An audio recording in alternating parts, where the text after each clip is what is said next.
perfection. Ain't no half stepping. I'm gonna take you back. Spitting facts, you gotta live with that. Who got it? Who want it? No problem.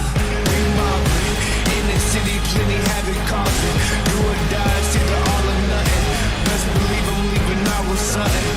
Anytime I got the crowd jumping. Throwing reds, you know they fist pumping. I'm the king of dysfunction. What would you do if you had my life?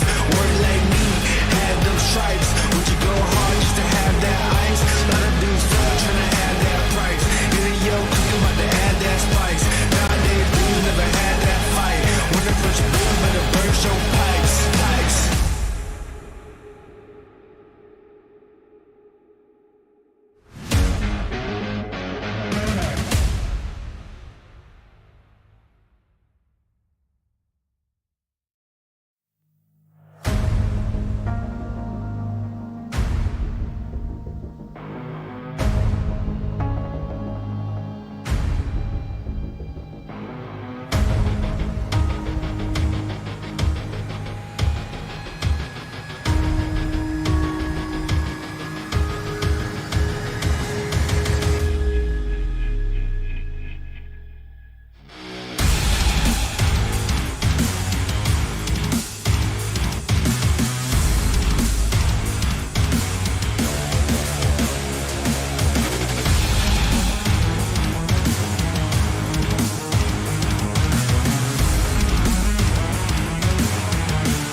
Failure happens to us all, but it's how champions evolve.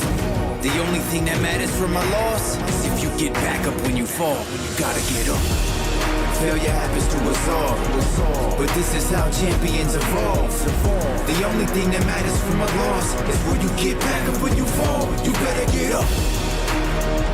You gotta get up. You gotta get up. I need you to get up. Get up. You witnessing a champ in the making, fueled by your passion for greatness. Yeah, but adversity and bad situations meet us in the middle of the paths that we taking.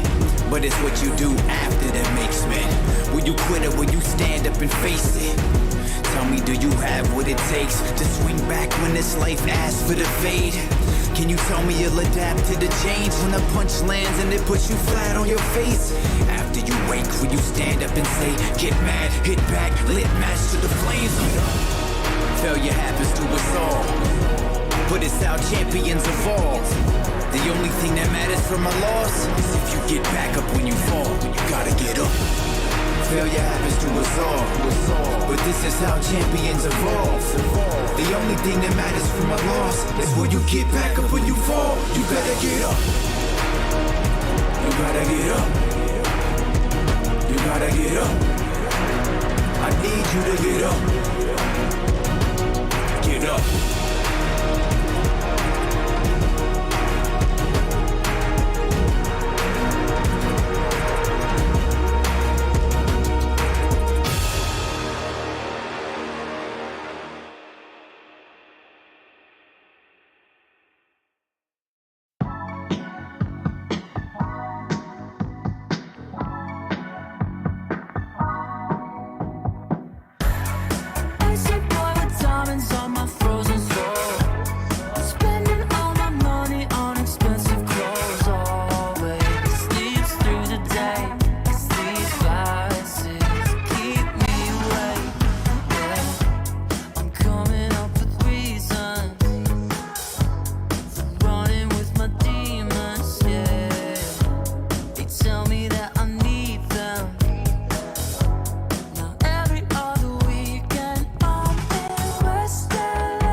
Suicide doors are looking gorgeous, though. Icy boy.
fact, you gotta live with that.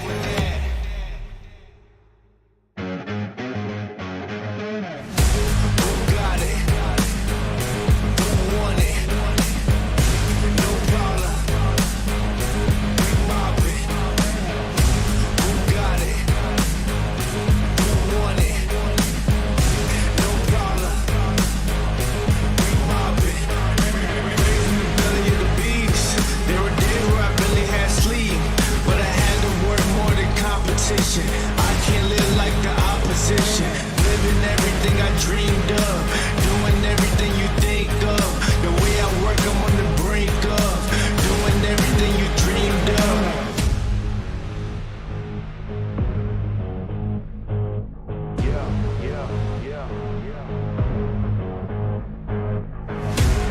Only aim for perfection, ain't no half stepping.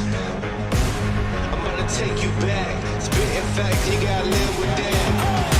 Who got it? Who want it? No problem, we mobbing. In the city, plenty havoc causing. Do or die, it's either all or nothing. Best believe I'm leaving out with something. Anytime I got the crowd jumping, throwing ribs, you know they fist pumping. I'm the king of dysfunction. What would you do if you had my life? Work like me, had them stripes. Would you go hard just to have that ice? Lot of dudes still trying to have that price. Get a yo cooking about to add that spice. Nowadays dudes never had that fight. When the push boom, better burst your pipes.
مكان، فكالفيت دامج وحاول تضغط على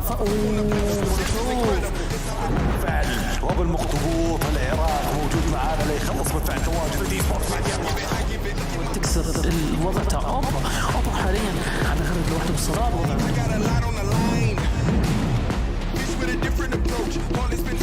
هذا الليد لم يكن في مكان مناسب. سيكتور يا سيكتور يا سيكتور يا سيكتور.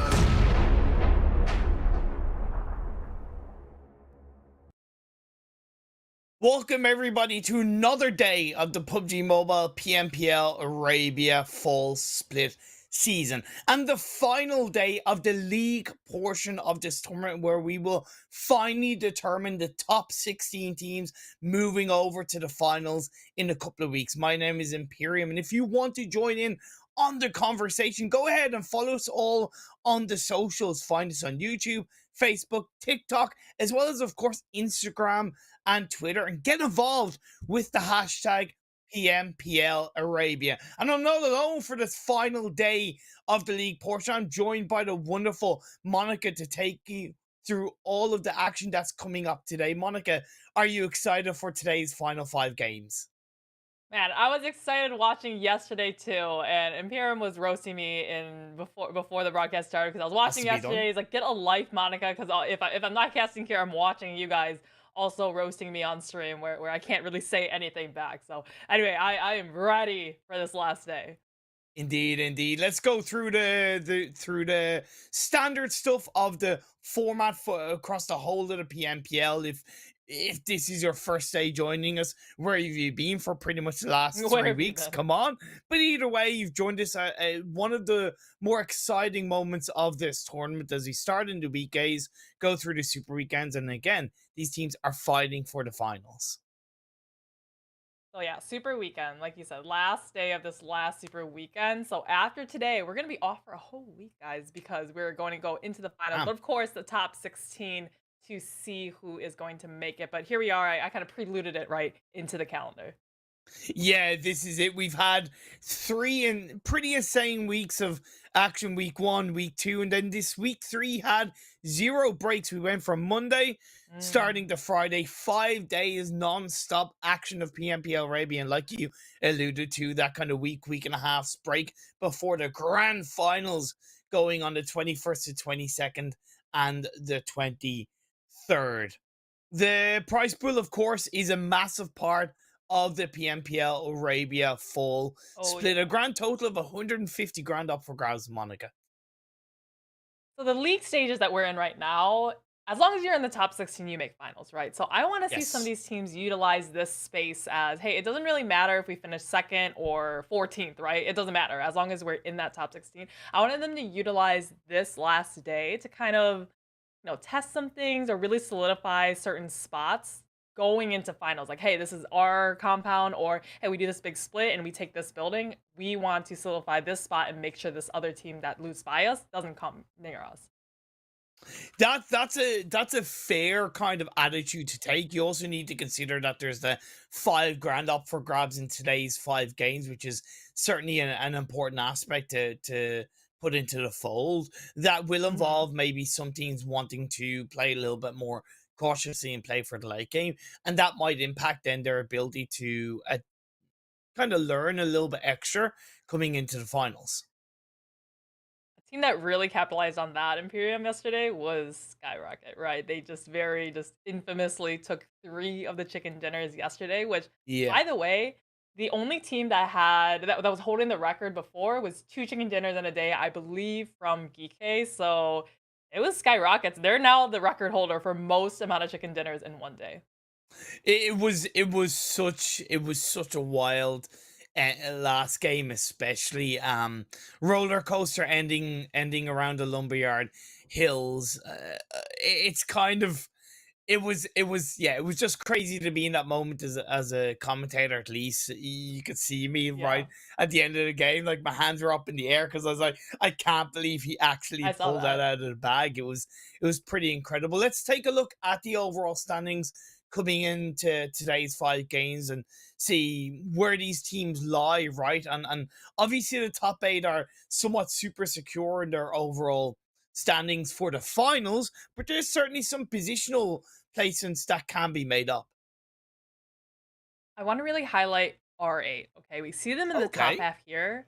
Yesterday, they started in, I want to say it was fifth place in the overalls, right? They had, even though they didn't, yeah, they started in fifth place with Yeah, they 259 did. points. So just yesterday, they got 62 points.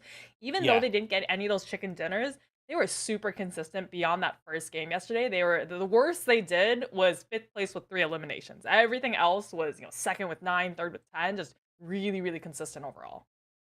Definitely, it was a solid day for them, and I said coming into this PMPL that I'd like to see, uh, R8 kind of end the league stage in the middle of the pack, and I do believe that they fundamentally have really learned a lot throughout the league stage in terms of pushing different rotations, pushing different positions, pushing kind of themselves out of comfort zones, so that even though they're not doing that well, they're still trying different things for the either end stage of the league or coming into the finals. And yesterday's results were definitely a bit of a product of that. Triple Esports also doing Yeah. pretty well across yesterday's Erangel games as well, similar to SKYROCKET Esports. But let's take a look at the second page, Monica, because that's where it really all has to go down.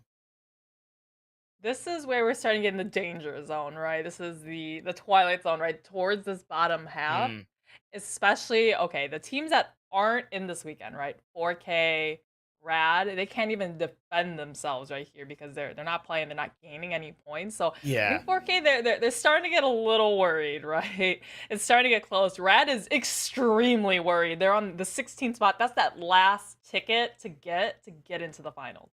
And they can't do anything about it. That is the thing. They can do zilch, zero, nothing, nada, because they are not participating in this Super Weekend. The only one, they're in 17th, but it is important that we kind of touch upon them as we look at this second page, because they're on a total of 169 points. Yeah. They're only 25 points behind Rad. And you look at that and you go, that's 5 points per game. That's achievable. That's possible. Yeah, they should be okay. In 40 games, Monica, 40 games, they have an average of 4.23 points per game. They haven't even hit that average points per game. So It's like I'm the kind of looking at that and I'm going, I don't think they can get it done. like the team at the bottom, they can sort of, use the excuse as a clutch that, hey, we didn't make, all the super weekends, we don't have enough points. The only one they can't use that excuse, like you said, they Yeah. played every single super weekend match as we look at that very end tail third page of the overalls. But man, 40 matches, 169. And remember, the 193 was Rad right above them, right? So that Yes. is, how many points is that? I'm trying to remember 25. exactly. But 25 they yeah, need. so they need that in one day. Yesterday, they Yes. only got 13 points Yeah. across all the 5 matches. Yeah, and even day one, they only got 19. So Oh, again, man. like I said, I don't know if they can get it done. For 90th minute, they're clearly in a much harder situation where they require 67 points, which is an average of Mm, 13.4 per game, and they only have an average of 5 points per game. And then Vista, they need 96 points, and to give them credit, in their only Super Weekend so far, they have had an average of 9.8 points per game, which is genuinely yeah. very solid and deserves an element of respect. But they need 19 points per game. They need 19 points per game in these 5 games.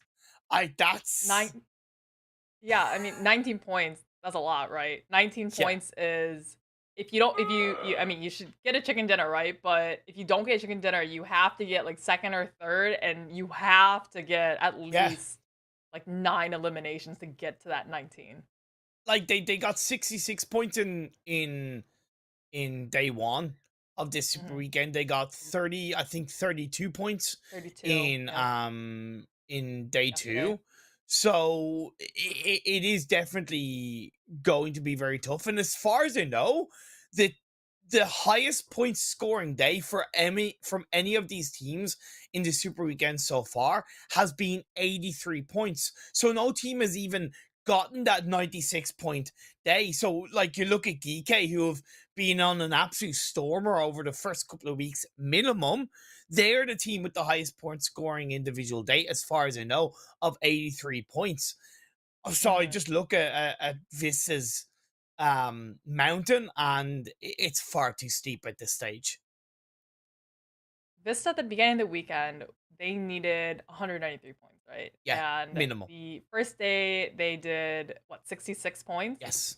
Yesterday they only did 32. So I mean it was doable, right? Like 193 maybe in was. some miracle of a world if they kept that consistent, like, hey, every day we're gonna get 70 points, boom, boom, boom, and then, which is totally doable. If they play really, really well, but to have a day at 32 points yesterday and day number 2, that just backtracked their progress from day number 1, and now they're having to get a 95 point minimum day, which is, like you said, hasn't been done yet by any team in this lobby. And your kind of point that you made at the end of day 1, it was even after they hit that massive 35-point game. The volatility of getting 2 0-point games, I think it was 2-0 or maybe one pointer and 1 0-pointer, but either way, 2 very low scores in that first day has been their kryptonite, because in day 2 they got a 1, a 4, and a 7. And a 0 with that 20-point in the first game. So the volatility has really hit them in a unfortunately negative way. I would almost rather be a team like R8, like we mentioned, just every single game pretty consistent. Yeah, of course. Doing 17 points per game on average or whatever it was, right? I'd rather be a team like that than like SKYROCKET yesterday, even though they had a really great, I mean, obviously 3 chicken dinners, right?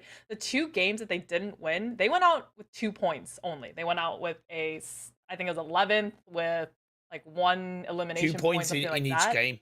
Yeah. Yeah, so going into a game like a team like that, I'm like, am I gonna? It's either one end of the extreme or the other. I don't really know how I'm gonna play. Versus R8, where like, hey, I know like this point, or this game, 17 points. It's more consistent.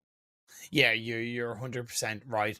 I'm also right with the fact that Monster is the official energy drink partner for PUBG Mobile Esports. So thank you to Monster Energy for getting involved in the mobile esports event, as well as a grand banquet that is available in game. Get the ingredients to make more dishes. Let's share and spread our happiness together. And you can even draw for a discount for free every day, up to 70% off on that group discount. So get involved and get counting. As well as that, we have the upcoming PMWI, Monica. The announcement is here. It is up to you, the viewers, the players, to send your team to the PMWI After Party Showdown from July the 8th to July the 10th. Check out the in-game events calendar to vote for your favorite teams. As well as that, you can use code 2022 PMWI to get 1 extra voting ticket each day. Stay tuned for more. I'm seeing a lot of the teams that I follow on socials posting, hey, vote, in-game here, vote for us. So definitely, I mean, a lot of people, after they watch a tournament like this, are like, okay, what's next? Like, where is our favorite team going to play next? This is the next stage. So PMWI, get your favorite team in there, and we want to see them compete on the global level. It's kind of like at times, nothing bad against PUBG Mobile Esports, but a tiny bit at times it feels like there's too many events. But then again, I can always look back on the year and appreciate the amount of amazing, wonderful events that happen that lead up to whether it's the PMWI kind of mid-year or whether it's the PMGC at the end of the year, right? That is exactly what makes PUBG Mobile Esports so amazing, and getting the fans involved in that sense is even better. The schedule for today, getting back to this final day of the PMPL Arabia, is pretty standard. It's pretty typical. Erangel, Miramar, Erangel, Sanhok, and Erangel.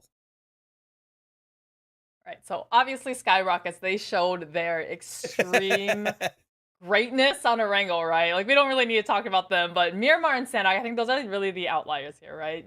You only have one of those a day. So the teams that can, I guess it's not quite enough to do well on Miramar, right? Like for example, CONQUEROR, they won Miramar. We know they can do well on Miramar, but it's just 1 out of the 5 matches in the day. So it's not enough to bank on that. You have to do well on all the other matches, especially Erangel. And CONQUEROR are a team that I laid into pretty heavily yesterday, I will admit. And not in and I hope for anybody watching it didn't come across in this massively negative way. It genuinely always comes out of knowing that a team is capable of so much better, seeing it happen like CONQUEROR showed us in the spring split, and I see this full form grace, and I'm kind of baffled as to why it is. I've pointed out some fundamentals, but I laid into them yesterday. You're dead right about their lack of ability to really control Erangel. It's so weak. They make rotational mistakes. They make positional mistakes. They're not even dropping in a bad spot. That kind of power, that fairy pier area is allows for so many opportunities to rotate. And when you really consider the fact that the majority of the Erangel circles have been around that southwest side, there's so many less excuses as to why CONQUEROR aren't doing that well, not only in Erangel, but of course the whole of the PMPL Arabia so far. I was gonna touch that. It's not like they're forced to go rotate from Zarky, right, and try to get in all these circles. They're right pretty central. If it goes to the military base, which we haven't, I mean, Imperial, we haven't really seen a lot of Sanhok Island finishes so far, so maybe today, but they do have first entry, right, on that bridge side. And then even, like, a lot of those GEEKAY circles, the teams around them, it's 90th minute to their left, which is a team, down in the bottom, right? That shouldn't be too big of a threat to them, sort of thing. And so they, for some reason, they're just really struggling on the southern side, despite having a pretty free entry into a lot of these circles. I think as we do get into this game one of the day, one small element that could come into play is possibly the fact that they're allowing too many teams from the eastern side to enter the circle cleanly. And even though those teams coming from the east at times have tripped over each other, the teams that do kind of survive are putting more pressure on CONQUEROR later on in the game. So that could be something they could look to adjust and adapt to coming into the finals. But the play path is here for game one of the day, Monica.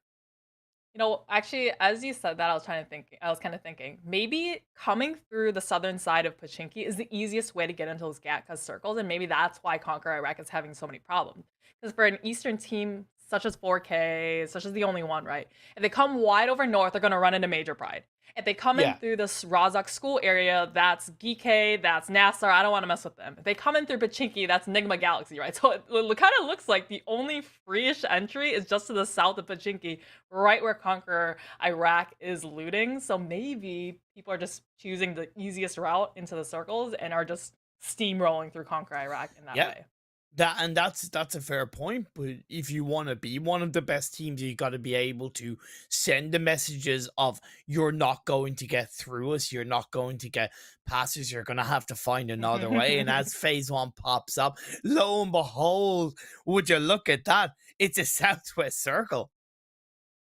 All right, I know you guys are calling me evil yesterday just because I like to be entertained, right? Like, I like to see these crazy circles and these just really evil. just this circle ping-ponging around to the absolute horror of the players in the game. So I want to see some crazy, I don't know, just something we haven't seen before, right? Just give it a little extra spice, right? And make this an exciting match. Especially for the final day of the PMPL Arabia League portion of this tournament. Again, the finals will be coming up in a couple of weeks at the end of the month. GEEKAY looting up Razak and a little bit of Watertown as per normal. R8 are going for those vehicles on that north side of the river and will most likely end up going towards George Ball. And Major Pride, they might have seen, as VISTA lose a player to POWR Esports, they might have seen from yesterday's games that SKYROCKETs have gone to Nova, so they were a little bit unconfident about going to that area of the map. Definitely, I think that it's these kind of last-second changes and drop spots, or they're keeping everybody on their toes, right? We play so much Erangel, usually people can just land in the same spots every time and then rotate that way. But as we do see here, R8, a team that we really highlighted as a super consistent team, having CR7 though, know me. I mean, that's a player I do not want to caught by myself in a 1v1 against. R8 do have what feels like more players around them support that. Yep. And CR7 does get the pick on Tanomi in a little bit of a 1v1 coming up the stairs of that building. And look, yeah, I kind of don't understand why teams get caught out like this. I kind of don't. Even if I had gone against RA, I'd have the same opinion because I have the same opinion when it comes to this player. I kind of don't get it. Okay. Wait, so we have Yusuf. They're driven in cars, right? And Falcons, we've seen this do this before, where they can't make it all the way to Yaznaya. They get in the cars and then try to long rotate there.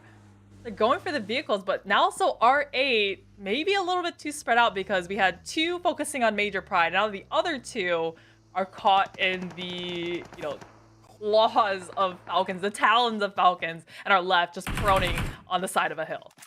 This is really good by Falcons because they heard the shots between R8 and Major Pride. They saw the elimination feed. They would have tracked it, and they thought, wait, this is an opportunity for us to catch a team off guard. This is an opportunity for us to get involved and take advantage of a team separated in this early looting phase. That's some really good awareness from Team Falcons. Well done to whoever made that decision.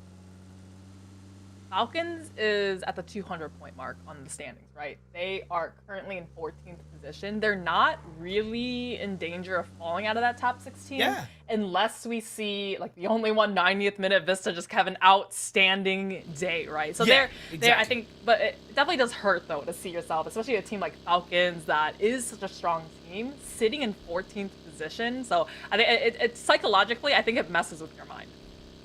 Oh, yeah, like, similar to CONQUEROR, to be somewhat just as harsh to Falcons, yeah, they shouldn't be down this low. They have made a lot of fundamental mistakes in this game. However, compared to CONQUEROR, I do look at Falcons' growth in this tournament in a little bit more of a positive way because they didn't qualify for the first Super Weekend, but they did qualify for the second and the third, whereas CONQUEROR, they qualified for the first, but they didn't qualify for the second. So it's kind of like it's been a lot more up and down for CONQUEROR.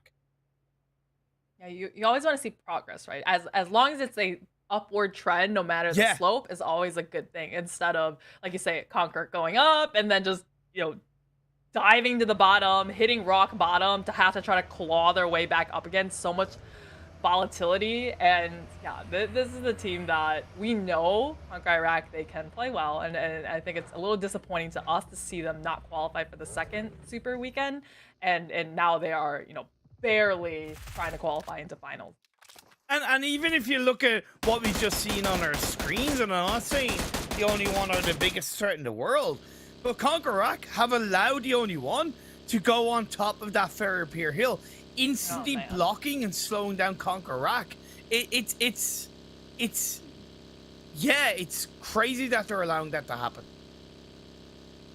Oh man, this is a story of NIGMA Galaxy, right? NIGMA Galaxy, they land in a very central position, but they just don't seem to know how to rotate from it to set themselves up in a way that can gatekeep, that can prevent teams from looting on in, rotating in. And CONQUEROR kind of same thing on that southern side, and they just sit and they take forever to loot and allow these teams from way further out to rotate past them, and then it's just another hurdle for them to try to overcome.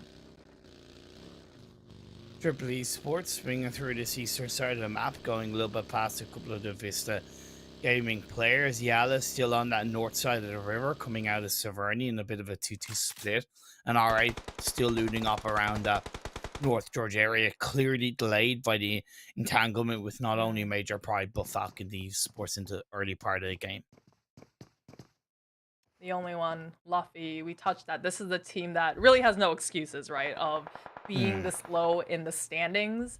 Because some other teams around them, like Vista, like 90th minute hasn't made it didn't make last Super Weekend. They have less weeks in Super Weekend, but they are still at the very, very bottom. And Triple Esports pick bit of a free elimination onto the members of NIGMA Galaxy. I found my words eventually. And NIGMA found a rotation eventually, but Surprise, surprise, it's a late rotation and they're not only caught off guard by Triple Esports Med now the only one. It's typical NIGMA. Yeah. I mean, it's good for, I guess, NIGMA Galaxy that it's the only one shooting at them. If there was a team like GEEKAY, if just one of those, or even Major Pride. So, oh my goodness. I think he was getting shot. He really didn't want that car to be blown up. So I guess we're not as bad as having that vehicle blown up and then you're just taken straight out the lobby. But he's going to, you know, break a leg and twist his ankle and maybe needs some stitches because he is needing a revive in the middle of the open. And Enigma Galaxy just, man, putting down to only 2.5 players. Does anybody know a doctor? Does anybody know a doctor? Phase 2 pops up and does yeah. It kind of centers up per se. Still a little bit of military island in play, but for the most part, majority mainland circle in Phase 2. We see SKYROCKET. They're the only team still down on the Sanhok island. We already saw OOREDOO Thunders who dropped right into the military base. They saw this first circle. They sent it across the bridges to get on this northern side. They now have GEEKAY and NASR, these two teams that loot right on next to each other in Razak in school, doing a drive-by and actually driving right through the legs of Triple Esports with such a congested hill. One elimination found now. And NASR kind of looked at that and went, wait, there's a migration with like 3 or 4 teams. Let's just turn back around, and they've gone down the hill and onto that kind of compound that's to the south of Chopstick. So I do appreciate the adaptation that came through from NASR Esports off the back of noticing other teams. GEEKAY only lose 1 player. They're continuing, man. They just are keeping on going. POWR now coming in Triple Esports just in the middle of all the action as Conte able to escape with just a sliver of health and power. I mean, they got the information. They're coming on back this time around. But I just want to highlight, we had Ragnar from GEEKAY lost his life jumping out of the car while it was still in motion, which is the exact same thing that happened to Enigma Galaxy. Maybe first game jitters or what's going on, or people are just forgetting to buckle their seatbelts. CONQUEROR now at least doing a half-decent job to control the teams around them in this north of Ferry Pier area. They did get an elimination onto one of the VISTA players early on as they disengaged away, and they have a 3-1 split. So I do appreciate it. GEEKAY, they move away from one team, they walk into another. That's the way a center circle rotation looks when you've already lost a player. GEEKAY caught off on rotation. 90th minute team that really needs to do that. They actually only got 9 points yesterday when they are needing up in the double digits. So, I mean, if they can get their momentum, that'd be great. But yesterday, they may as well have not played, right? In 5 matches to have only 9 points. That's not even 2 average points per match. No, it's not. It's not up to scratch. When they technically had a bit of an okay opportunity coming into this super weekend, they have let it squander them. You could say they've definitely been punching above their weight in this super weekend. POWR Esports haven't been one of those teams to punch above their weight. If anything, they've been punching the players around in this lobby. When it goes their way, it goes their way in a big way. And as they look to try and create some separation for Triple Esports and the likes of NASR, it's only going to get tougher in this game. NASR, one of the teams at the very tippy top of the standings in 5th position, staying a fair distance away from Triple Esports, like POWR, because when you're in the central position here, you don't want to be caught up in a full-on engagement because look how clustered it is in the center. Anybody could come in for a third party. We're waiting for this net circle to pop on up, though. And I'm waiting for the military base one, but it's not going to happen this time as we have. I mean, it's right on that quarry area, right where the majority of the teams have already started to migrate. We've had some clean circle shifts in the first 3 phases. They've been generally pretty centralized and yeah, kind of a little bit of a shift in one direction. That's certainly natural. Again, clean, clear, under control, and the majority of the teams are inside this phase 3. Maybe, okay, now that we've had 3 clean circles, right? I'm betting this next one is going to be just insane. hopefully, Stop it, but Monica, stop but yeah, it! I'm like waiting. I mean, come on. Everyone in chat is like, yes, let's have some crazy circles. You know, it'd be really exciting to watch. But yeah, I'm just Hashtag cancel Monica. hashtag mute Imperium. That's just Wow. like hashtag PMPL Arabia. Like, what other hashtags are we using here? There's so many hashtags going on. Hashtag PMWWI like coming up. Can't even keep track of it anymore. WWI, you added I was like W just... is like WI PUBG Mobile World Wide Web Invitational. Oh my god, Jesus. You're such a boomer. I love the way you were just like, I'm committing to this. I'm committing to this. I will find a way it's out gonna be a of here. hashtag. But no. You can post on Twitter 140 characters. You don't even have room for a caption. It's just hashtag. Monica just keeps on digging hole. You just keep on digging, Monica. Keep on digging while Vista will keep on shooting towards the members of Falcon Esports coming in from the southeast off the back of this circle shift. OOREDOO Thunders are also towards the south, and the SKYROCKETs are now making their way across that western bridge. Finally, this is the time to come in, right? It's actually pretty good for SKYROCKET because of this huge engagement happening between Vista and Falcon. So nobody is watching this bridge side to prevent SKYROCKET from getting on across the bridge as they just make it across, but right behind OOREDOO Thunders. Hassan, though, going for the 1 versus 1, but easy getting damaged with the Molotov as OOREDOO Thunders. The rest of them need to converge in if they want to save their teammate.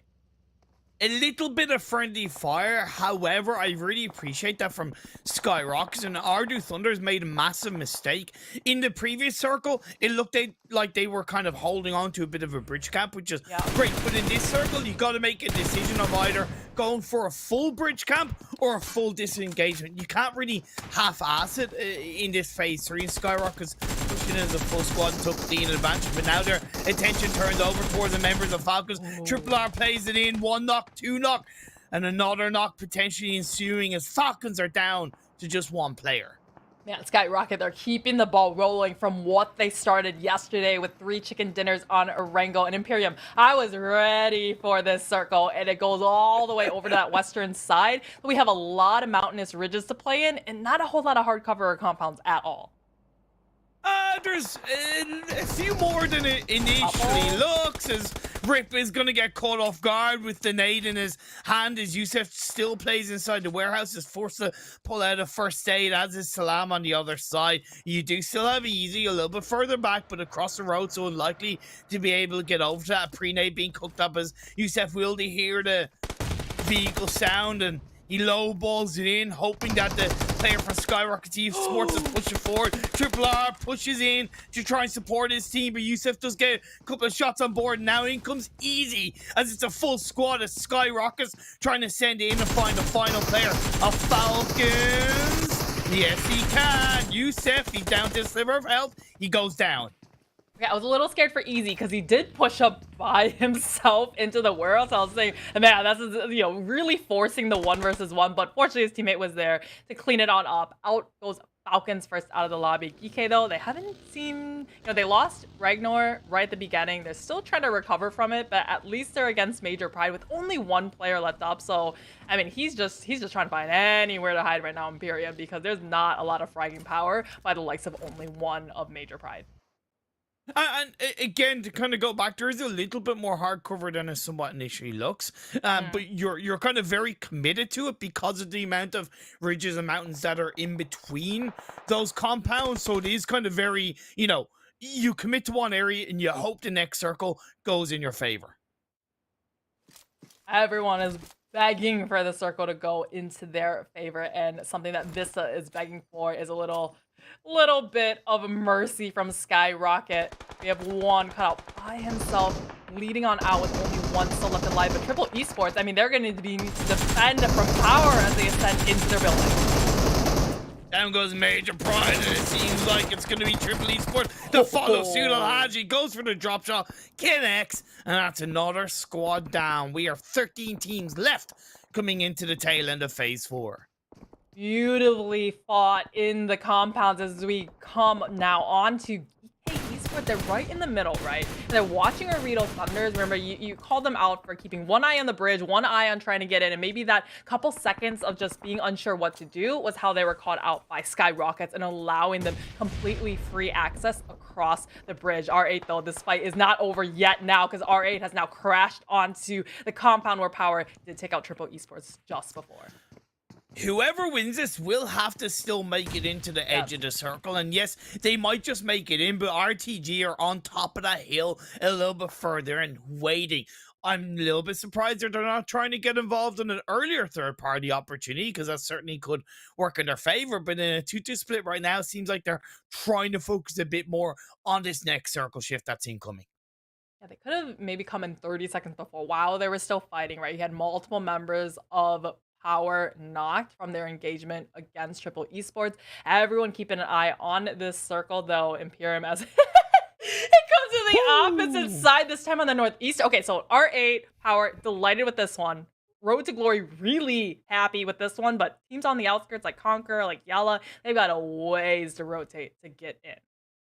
You can't play this heavy of a split at this stage on this circle shift, in my opinion.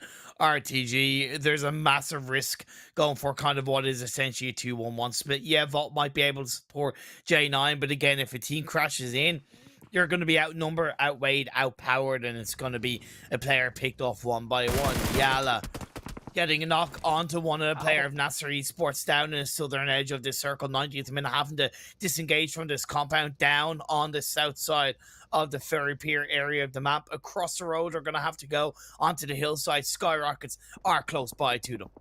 NIGMA Galaxy hearing the vehicles, hearing the craft come out from the only one, as Alucia's pushing up this time once again, but there's somebody behind the door. They're pushing on together, and Freak is the one to have the opening knock here is the only one. Only one left on his feet. 90th minute, though, coming and joining on in, Imperium. Oh my lord! The compound on the southwestern edge of the circle is absolutely wild for action as 90th minute pick the perfect opportunity to make a crash, make a third party, and that's going to leave NIGMA Galaxy down to just one player unless they can get the revive. Never mind the fact that there's a potential fourth party in the form of possibly SKYROCKETs, even OOREDOO Thunders. This is a haven for action, Monica. 90th minute, great crash from them, especially with no information. They came in from the Ferry Pier area, so they have no idea what's going on here. NIGMA Galaxy, you can hear the footsteps right on their bike, throws the grenade in just a little bit wide as Hamady still clinging on for dear life.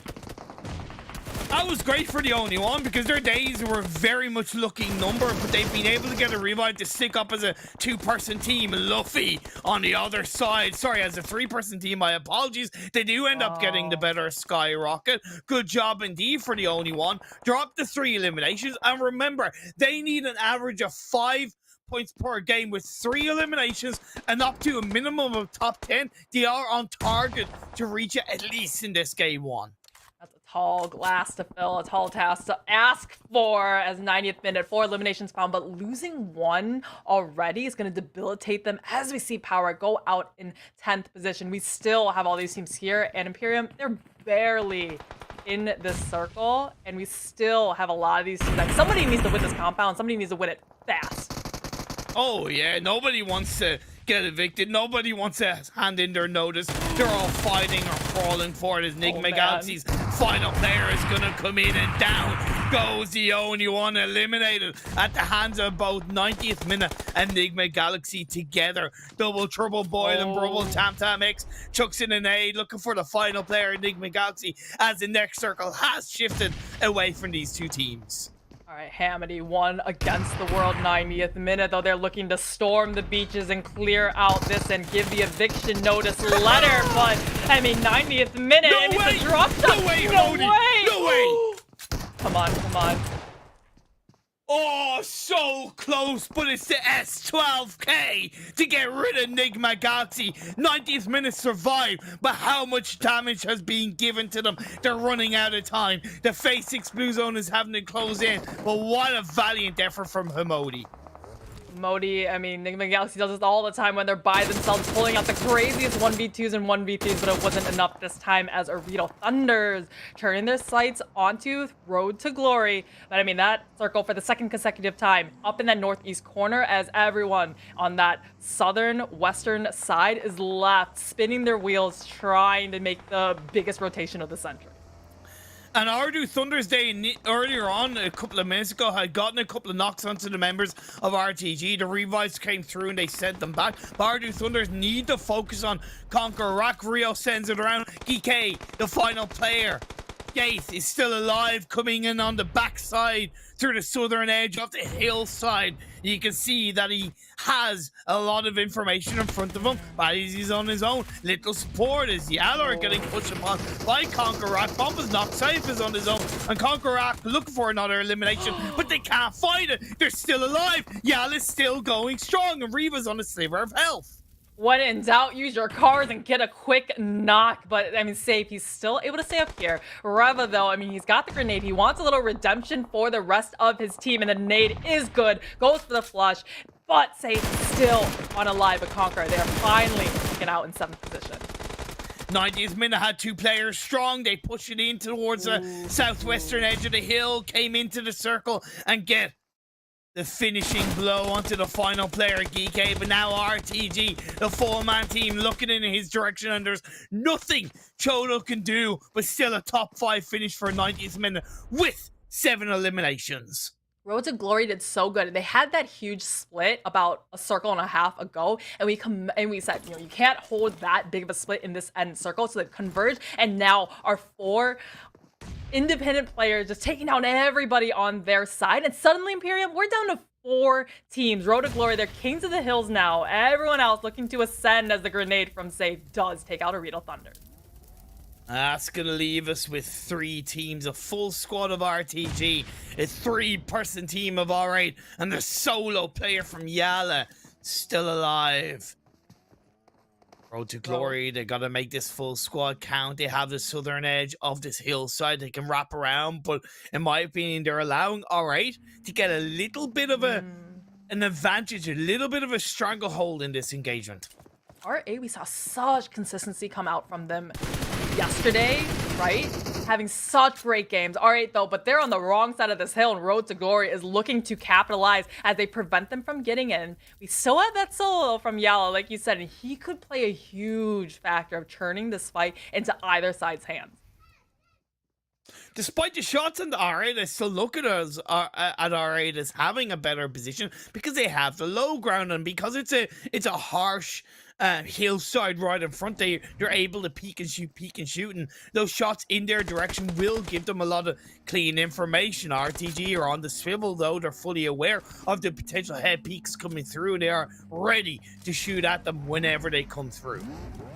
Road to Glory revving the engines though, but I mean, we haven't seen a lot of action yet as everyone is staying quiet, right? They're waiting for this next circle to see where it's going to force them to go. And YALLA, he's creeping a little bit close to the action right in the middle. I mean, this might be a hard, you know, between a rock and a hard place that is Road to Glory and R8, but we're just waiting here, Imperium, waiting for somebody to make the first move.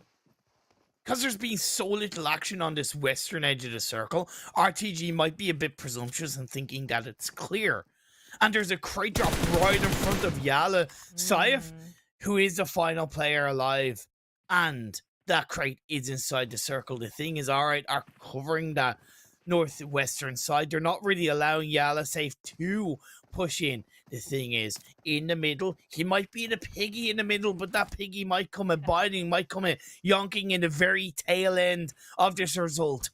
RTG not looking in his direction, fully focusing on R8 down the hill as a nade is chucked out by Unknown. Does not connect, but will look to try and suppress R8. YALLA has the sights on Volt, but I mean, he knows if he takes the knock here, he's going to garner all the attention from everybody in this lobby. The nade found onto R8. It took a little nick of damage, but I mean, R8, they're all stuck in the same position just behind this hill, behind this little bit of a tree. So Road to Glory, you see Unknown being sent out wide on the flank to have this angle on the right-hand side as R8 may be forced to come on up. The circle shifted up north in the favor, technically, towards R8, but because Unknown has pushed in on that southwestern edge into the circle, that does create an opening. And Nabo with the nade knocks down Prestige. R8 are down to 2, and Road to Glory are very much aware of that. The push comes in, pre-nade towards RTG is quite positive for R8 in looking to slow down RTG again. Safe is still alive for YALLA Esports, and as RTG are looking to control, he's going to have a little bit of space to move down. The smokes is going to give him a little bit of cover. He gets a knock onto one of the players of RTG, but now Nabo throws down, stands up, looks for one, looks for two, gets a two-piece. All right, down to just a solo. CR7 looking to hang on inside the smoke. It will cover his position, it will cover his vision, but it doesn't cover the bullets. And Scythe is going to stand up, stand tall. It's 1v2, but RTG, they deal with it, and they grab a chicken dinner.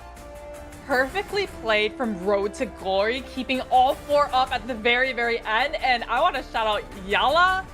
He was a solo, but still made it out in the 2nd place position. So he played that a late game perfectly, right? He just waited for Road to Glory to steamroll through R8 and then came at the last second, like, hey, I'm just gonna go for it, right? But being concerted enough, being patient enough to secure the 2nd place.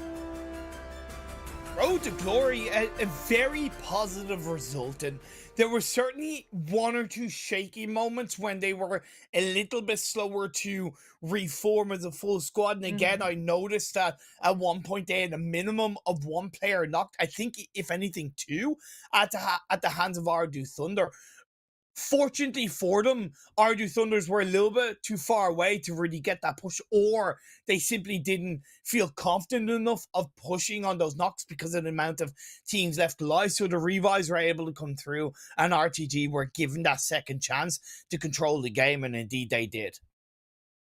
I'm wondering if Road to Glory new is a 3v1v4, because to them, all they can see is 8 players left in lobby. It could have potentially, they could have thought maybe it's still a 4v4. So they weren't expecting the soul to come out the side as we look at that match rankings. But despite Road to Glory getting the chicken dinner, only 6 eliminations found. So only a 21-point chicken dinner. It's a very Sanhok-esque result when you look at the points gathered. The eliminations are very much spread out across a number of teams. I'm impressed with 90th minute. Could this be the glory day for 90th minute? They're coming into this day needing a minimum of 13.4 points per game. They've just about hit that in this first game. Look. I'm trying not to say they're going to do it, but I also want to recognize that they've given themselves a chance. Just about. 90th minute got 13 points that last match, right? Yesterday, in 5 matches, they only got 9 points. So they've already topped their entire day's performance from yesterday. But, I mean, they still have, they needed 66 points at the end of today. They've gotten their 13. So they still need a lot more points for the rest of the 4 matches today. When you look at the only one who needs 5 points per game, they only got 4. So at the moment, I know it's only 1 game today, but you look at the 2 teams and you go, 90th minute could do it a little bit more than the only one at this stage. A team that really needs to do a hell of a lot more is going to be VISTA Gaming, right? They needed at least 95 points to catch up. Monica. I'm still okay. This is my usually I look at the glass half empty. This is my I am looking at this glass over pouring. VISTA, 94 points. Can they do it in 4 matches? That isn't happening. Like yes, we love an underdog technically, mathematically, it's still possible, because if it's, let's say, 94 points over 4 games, that's an average of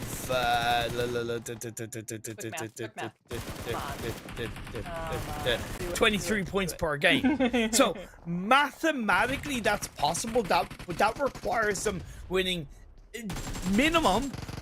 every single one of the final 4 games with they can do it. A minimum of like 9 eliminations per chicken dinner. Like, yeah, okay, they've hit a 35-point game. That was only once. They could do it. It's. I mean, like you said, it's an improbable possibility, right? It's probably not going to happen, but Yes. I mean, we've seen some teams in other regions, and this region as well, just have some crazy when their backs are to a wall and they have nothing left to lose. We've seen either teams crumble from the pressure or they just play just outstandingly above their caliber.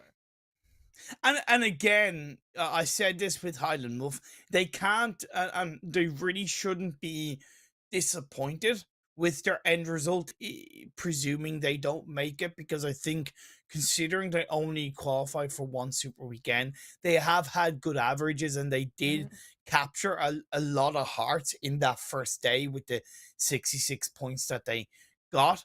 Do they need to learn to adapt quicker to events? Yes, 100%.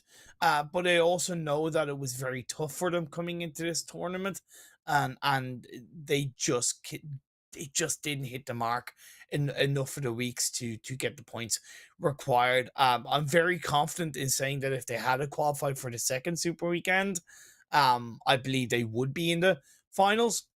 That's the way the cookie crumbles, Monica. They just didn't do it. They just didn't. I'll say if the cookie is crumbling, that probably meant you overbaked it, right? So they overbaked their cookies.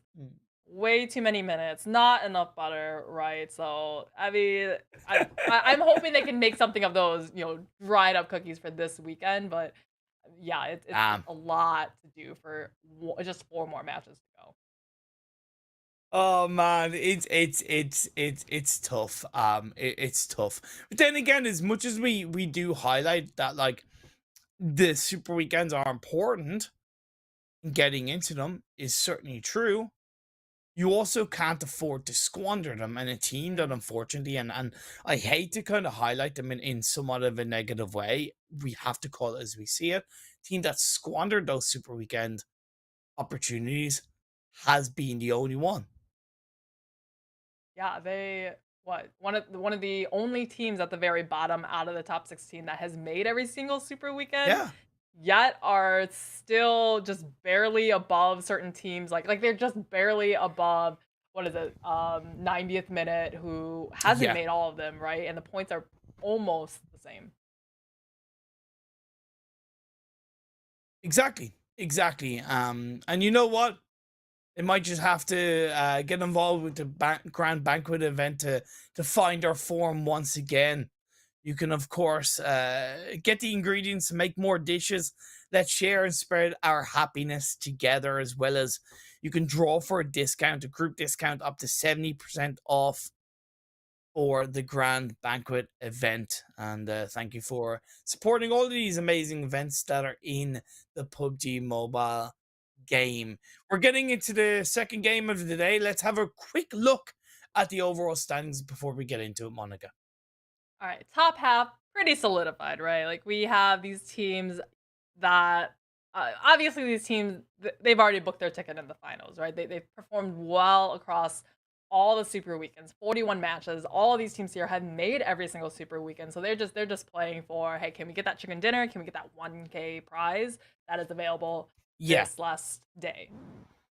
Exactly. And for bragging rights, there are a couple of positions up for grabs between kind of like second and sixth to an extent, but you are right. They're all good in terms of the finals. Let's take a look at the second page as well to get a bit of an oversight. Road to Glory now finally moving ahead of Twisted Minds in the overall standings after an extra 11 games. They're up to 265.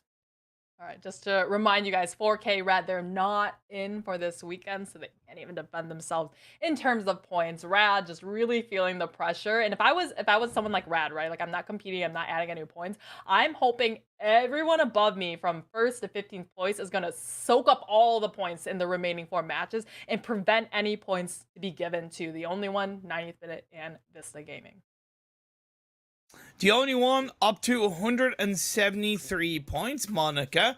That means that they need 21 points in 4 games. That means they need a minimum of 5.25 points per game.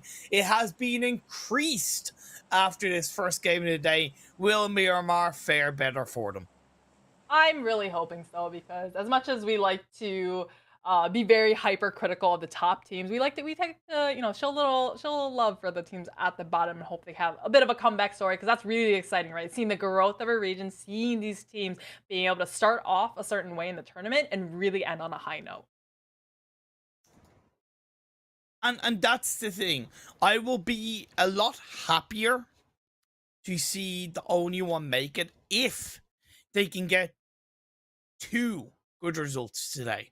If they splutter their way past Rad, I'm going to be a little bit harsher on their ability to make it into the finals. Yes, it will be technically deserved to have made it into the finals because they qualified for the Super Weekend and they are here, etc., etc.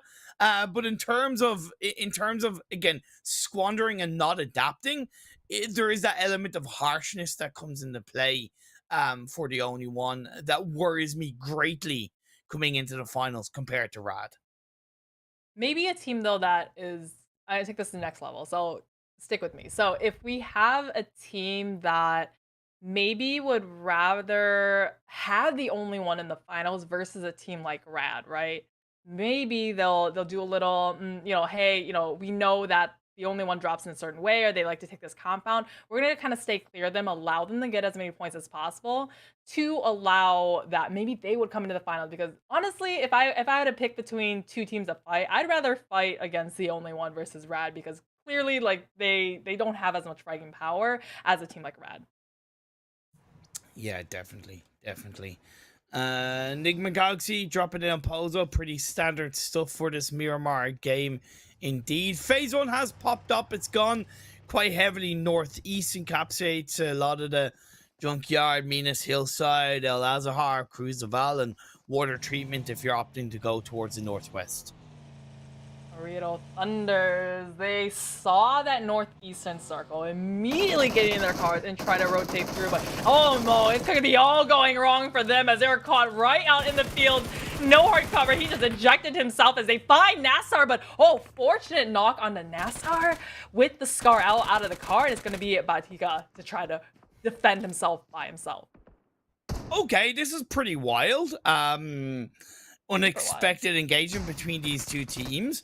Batika is going to get knocked down as Sama gets a little bit of a revenge in that regard. And even though NASR are normally better at defending these, because OOREDOO Thunders rotated as a full squad and they dropped as a full squad, they've come out on top. So I kind of really appreciate that OOREDOO Thunders. This is the plane path was so far on that northwestern edge that these teams who usually land in La Benita, like up towards the Los Leones area, couldn't make it all the way there. So they were just caught going their vehicles, caught with almost no weapon at all, and then trying to just have this really just in-game or early game RNG type of fight. That was very unfortunate for a team like NASR. But I mean, OOREDOO Thunder is going to say thank you very much for those 2 early game elims. Indeed. Take that one right in the back pocket. 90th minute are going to have to, suppose, within reason, do something similar in this second game of the day. They've kept their hopes and dreams alive in the massive mountain that they have coming into this final game of the day. Over 13 points per game required to topple Rad, as well as the only one. They got it in the first game. So they need to do what they did the first game and just do it better, right? And just keep trying to get as many points as possible. I mean, 90th minute though, for a team to only get, what did I say, 9 points in one day? That's just, oh man, it's just heartbreaking, right? That's just like, please just don't show us on camera, because we just didn't have a great game yesterday. And today, I mean, this is waiting till the last second, or I guess the 90th minute, to finally show up. I like that, actually. Yeah, I do like that. A bit of a replay, by the way, of what happened with OOREDOO Thunders. Wait, this happened again? Now, all 4 players in the vehicle, I don't normally agree with. But again, very early on, I technically agree with it because it meant they were still together as a full squad. 90th minute, get a bit of an elimination onto one of the players in Major Pride coming in from that western edge of the circle, and an unexpected early rotation from 90th minute caught Major Pride off guard. This is actually the second game in a row that Major Pride has lost one right at the very beginning. Do you remember this happened in Erangel just now? So every time, I mean, Major Pride might as well just start every match with 3 players because they've only had experience and practice today playing as a 3-man since the very first couple of minutes of the match.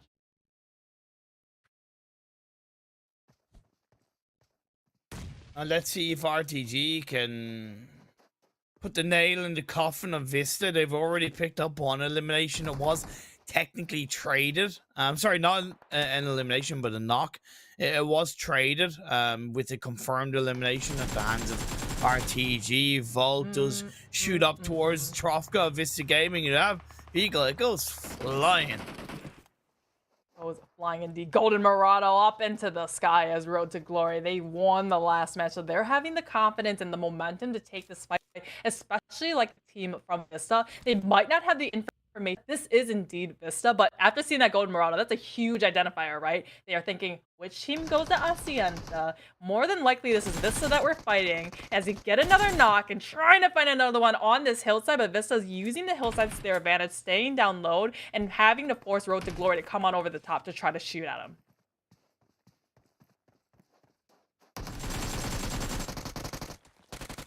And now VISTA Gaming, I'm just keeping an eye on their looking for a bit of a turnaround against RTG, and they've somewhat found it. 2 of the VISTA players are knocked. They are slowly wilting away. Unknown, as far as I know, he's the final player alive for RTG. The winners of the first game of the day about to go down in the second one, but can Unknown clutch it up. He tries to prone down. Can't do it, and VISTA survive. We talked about teams that ping pong up and down, right? That we are, before we can get that, let's just take a quick look, replay that first knock that came out from this engagement that had VISTA as the victors. But this team, Road to Glory, their momentum has been halted now. After getting a win in the first match, going out very, very first this match, now they're going to have to spend 30, 35 minutes waiting for the next match number 3, Erangel, to show on up. It's definitely going to stall their momentum that they got from the first match. NIGMA Galaxy disengaging away from El Pozo. They have an easy initial path line going on that main road in between El Pozo and San Martin. They can then send it a little bit up towards the northwest and put themselves on top of the West Water Treatment Hill and get some early scouting done, as you correctly pointed out. Major Pride, second game in a row, they've lost a player very early on, and in Miramar especially, that's a lot harder to deal with. This is the team that we know can frag out, right? This is a really strong gun skill team. I mean, they have been able to do a lot, even with 2 players, even with 1 players, right? But they're just digging themselves a deeper hole to try to win out the match, if they even still can with only 3 players. And right now, they're not taking the full 4v4. They're playing a little bit more passive, right? With only 3 players, that's just 1 extra angle, 1 extra shooter that is not going to be utilized in a fight. I spent the longest time, and I'm so glad it's panned over to the map stream as we get into phase 2, wondering where 90th minute were, because I couldn't see them. They're all the way over on the very north side of the map in Torre Almada. So they went very, very wide on that rotation from phase 1, and unfortunately for them, phase 2 shifts down southeast. I mean, when you look like a circle like this, you're kind of expected it to come back inland into the central position when it's on such an extreme corner of the map like this. So for them to go all the way up on that northern side, they're really trying to just avoid everybody for 80% of the match and then come into the end and try to keep all 4 players up alive. So, I mean, they're, if they are able to make it to the late game here, I'm expecting them to have higher replacement points, but pretty low elimination point. Because right here, they're just social distancing. They're just staying as far away as possible from everyone in the lobby. Indeed, Monica. What's kind of one of your favorite finishing areas on the circles of Miramar? Would you have a bit of a top 3? I really like that. What do you call it? That beach, that field just to the east side of Al Azahar. You know what I'm talking about? Sometimes it lands over there because there's a huge cliff that people in the huge mountains that everyone's looking down, and then everyone caught on the bottom side is just kind of playing under some rocks. But it's just such a volatile terrain that it just makes Okay. it a very exciting late game finish. Yeah, okay. I like it. It's not the typical kind of city finish answer, so Yeah. it's nice to see something a bit different as a preference, especially in this kind of circle. For me, I really love, and even though it's much further south on this phase too, I really love the compound and the roadside that's to the southeast of La Bandita. Sorry, yeah, southeast of La Bandita, basically in between La Bandita and Impala. That area of the map I absolutely love when the circle finishes, because it's so tricky with the open field, but then you have the side of the road that could come into play in that compound. It always adds to a lot of the excitement. Just like the only one are adding to the excitement in this game too. Very much need all the elimination points that they can get their hands on, Monica. One found so far, but they're gonna need so many more of that. Triple Esports, a team that's kind of right in the middle of the pack for the overall standing, so it doesn't really... I guess losing a player here, it's not as much pressure as, say, if the only one were to lose one, right? Because they're just playing to stay in the middle pack. There's no chance of them not qualifying for the finals, so they're just going for the 1K prize money if they can get a chicken dinner. Like GEEKAY, they had some glorious moments last week, but I haven't really seen... It just seems like GEEKAY is just kind of going through the motions of the matches. I haven't really seen them play as we know how GEEKAY can play. Day one was good for them. They got 53 points in day one of this super weekend. But yesterday was a goner. They only got 19 points in the 5 games. Really? You're right though. Yeah. It was kind of wild. Like when I saw it, I was like, whoa, okay, that was a weird day. But again, they have nothing to lose. Even their lead in the top is so comfortable that they can afford to have those 19-point games, right? It doesn't really per se matter for them. I think when you set the bar so high, anything below that is just, oh, they're performing so badly, you know, even though for a lesser team, like the only one, like 93, they're praying for a game like that, which would be just an average day for GEEKAY. Circle does come in center up though, Imperium, and this is one of those easy kind of fluid circles you're looking at. Yeah, I love it. A lot of high ground to control. You have the Minas hillside, you have the Junkyard hillside. It's going to be difficult because I think a little bit like the previous game, they're kind of pockets of hillside, and if you try to leave it too late to go from one to the other or go rotate in towards one of the hillsides, you're going to be pinching between a couple of teams, and that could see the end of days for you in this game too. Falcons, a team that we're pretty shocked at how low they are in the standings, and we highlighted this from the last match. It must be a little bit mentally exhausting for them to be, hey, we know we can perform well, but something is not clicking in the super weekends, so we're not getting the points that, you know, we see them in the league plays where I get a chicken dinner, get a massive game, and they're sitting at the very, very top, only to come to super weekend and just average very few points in game. So I want to see a little bit more from them. For now, they have that northeastern side of the circle right by Al Azahar, pretty in the open, pretty clear for them. So maybe they can make something a little bit better of this match. One positive about Falcons, as Lord gets some beautiful SLR shots onto Yusuf. One positive about Falcons, and I'm sure they're hoping that it comes to fruition again this time around, is in the spring split, they didn't exactly perform massively well during the kind of league portion of the save, but when it came to the finals and then the equivalent MEA championships later on, they performed extremely well. So maybe they're the kind of team that understand the importance of playing this long game, not giving all the gusto in the super weekends and league stage, and then waiting for the finals to really stand up and surprise a good few of these teams. I've seen teams, especially in other, I say other regions because this is my first time seeing this region, but that they really sandbag themselves, right, for the majority of the tournament until the final, because they want to keep it secret, right? They don't want to, hey, we thought of this insane split and we use it on day one of league play, and then everybody has weeks to analyze and hyper analyze and copyright everything that you did. So maybe Falcons is just, you know, playing well below their level so they can soar in finals. I generally call it the Nova effect because they have done it 2 years in a row in the PMGC, right? Yeah. And I think some teams deserve to have that name put upon them, such as NIGMA. However, others I don't think they maybe have proved that as heavily. So who will be the next team to deserve per se the Nova effect name given to them? We'll have to wait and see for the finals, as the next circle has popped up once again, quite centralized, Monica. Centralized is to be GEEKAY laughing in their little only compound in the center of the circle. SKYROCKET, though, a little bit too split up. We saw one in the miniature map, a little bit too up close towards VISTA, as Salam pays it right back to Raouf. But Hamidi, I mean, there is casualties on either side, but VISTA, they're on the bad part of this hill, way down below NIGMA Galaxy, and they still need to rotate around them to get into the central ship. They're ahead of them in the circle, right? And NIGMA are distracted now by this current SKYROCKET fight.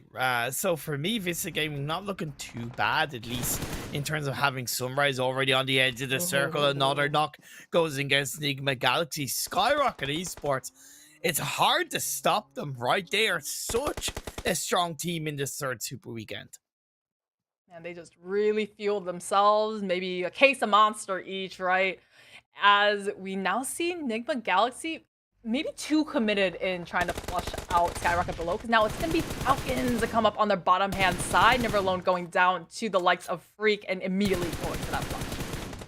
SKYROCKET's somewhat going in blind, and although they would have heard the shot for a potential third-party opportunity, you got to make sure that you have your head on the swivel in the right way as a team if you're going to swing in that direction. It wasn't the case. They lose a player instantly. They are going to be able to technically respond, but SKYROCKET's to finish the job off, and NIGMA go down in an unfortunate pinch of glory between SKYROCKET and Falcons. It was like a snake trying to eat a prey while a bigger snake is already starting to eat on their tail, and NIGMA Galaxy just couldn't stay alive, having too many teams around them, picking them off one by one. 90th minute, a team that needs to have a big day today to even try to qualify for finals, now having one knockdown in this compound. They're outside the circle, and the entire team of Power and soon to be Major Pride looking down at them. 90th minute. They put all their eggs in the one basket of that phase 1 position all the way in Torre Almada, right? They were like, look, we're going to play passive on the north. Technically, that's okay, but again, you're putting all your eggs in the basket of the circle kind of staying in north, because it went more heavily down the southeast. It made that rotation in phase 2, and then in phase 3, phase 4, it's just so much more difficult. It was so painful to watch, because this is a team that we saw them rotate so far up. Their game strategy was avoid everybody until the late game, and they were one of the first teams caught out of the match already, going out in 13th, 14th position, almost 0 points found. So that passive mentality and playstyle is not going to work in a lobby like this when we have teams like Falcons, like Major Pride, like GEEKAY just playing as aggressive as possible. Never mind the fact that fundamentally, as Vista Gaming get their own shots on the Falcons, if you want to play an edge style game, you got to be able to know when to turn up the heat, turn up the aggression, and get dangerous in this game. And if you leave it too late, what happened to 90th minute is what is going to happen to you. But phase 5 shifts massively down south, away from GEEKAY's compound. The SKYROCKET Esports are eliminated, and a little bit towards the only one, the best they could have asked for. Definitely that northern crunch that's proving disastrous for these teams, because the circle has gone on the southern side. Yusuf now found out by the side of Major Pride. Major Pride, I mean, they're down to 3, right? But they're still going after every single elimination. 2 found so far, still on the northern side, as they still have quite the journey to make to get into this next phase. It's a right play style to do as well, in my opinion, because, again, if you're on that kind of edge of kind of phase 3, phase 4, you're playing a dangerous game and relying on the circle shifting towards you. So getting a bit aggressive a bit earlier on, like Major Pride are doing. You're creating that space. You're giving yourself the best opportunity as they get rid of Falcons. Now they're going to have to deal with the rest of Vista Gaming. They got an initial knock that could allow them to revive Frozen, but it seems like Milky Way is just going to let Frozen go down. I think it says, oh, Milky Way tried to soar for the galaxies, but landing amongst just a black hole that is going to put them in the grave. I think it's only one player left now. POWR Esports as well, stuck in this little bit of a dip with YALLA keeping them from getting in. It's once again, it's Scythe, last one from his team as he's trying to get the toes of POWR. Only one left from his team.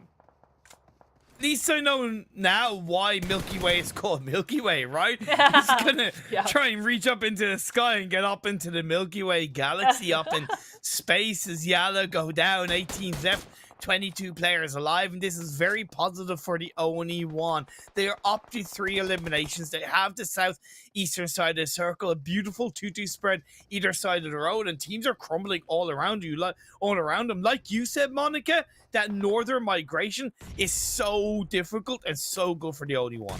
Especially when you're on this circle and it comes away from you, you want to be on the clearer side, right? You don't want to be on, like, especially this side on the northern side, right? We got R8, you got VISTA, we got CONQUEROR, we got everybody a stone throw's distance away from each other, or in this case, a grenade's distance away from each other, trying to take everyone out. VISTA descending from the hills and trying to call out R8. Dino on a sliver of health. Nothing he could really do. Sunrise is now the final player standing for Vista. The blue zone closes in, gets rid of him. That's going to be Vista Gaming eliminated. Alright, might be able to get the revive up, but unfortunately, probably not going to be the case with how quick that blue zone is closing in. OOREDOO Thunders have the southwestern edge with Smoker already inside the circle, somewhat locked down. The only one could be on top to get the pick onto either Smoker or possibly Osama or Hamco. There you go. Nice. Finding those shots under OOREDOO Thunders. They need to stay up on that northern side. They'll really prevent those teams on the outskirts from sending it right into their defenses. Or OOREDOO Thunders, though, they're caught a little bit, their attention away on R8, but somehow the only one, they have a Titan like GEEKAY knocking on the front door. I still like this from the ONE1 because they've committed to one part of the circle. They haven't panicked and felt like they needed to go into the center. They haven't panicked and gone from like the southwest to the northeast or from the southeast to the northeast kind of thing. They stuck in this area and they still have firm control. The 3-1 split is very strong. They need to get some pre-nades on, and that they do. Elush connects onto the Satan and gets a knock. Satan, he has to crawl back. Hopefully isn't flushed out by OOREDOO Thunder from the side, but the only one, they've got the knowledge. They know this fight is about to open up as they're mobilizing now. They had the opening knock and they're trying to close on the remaining members of GEEKAY.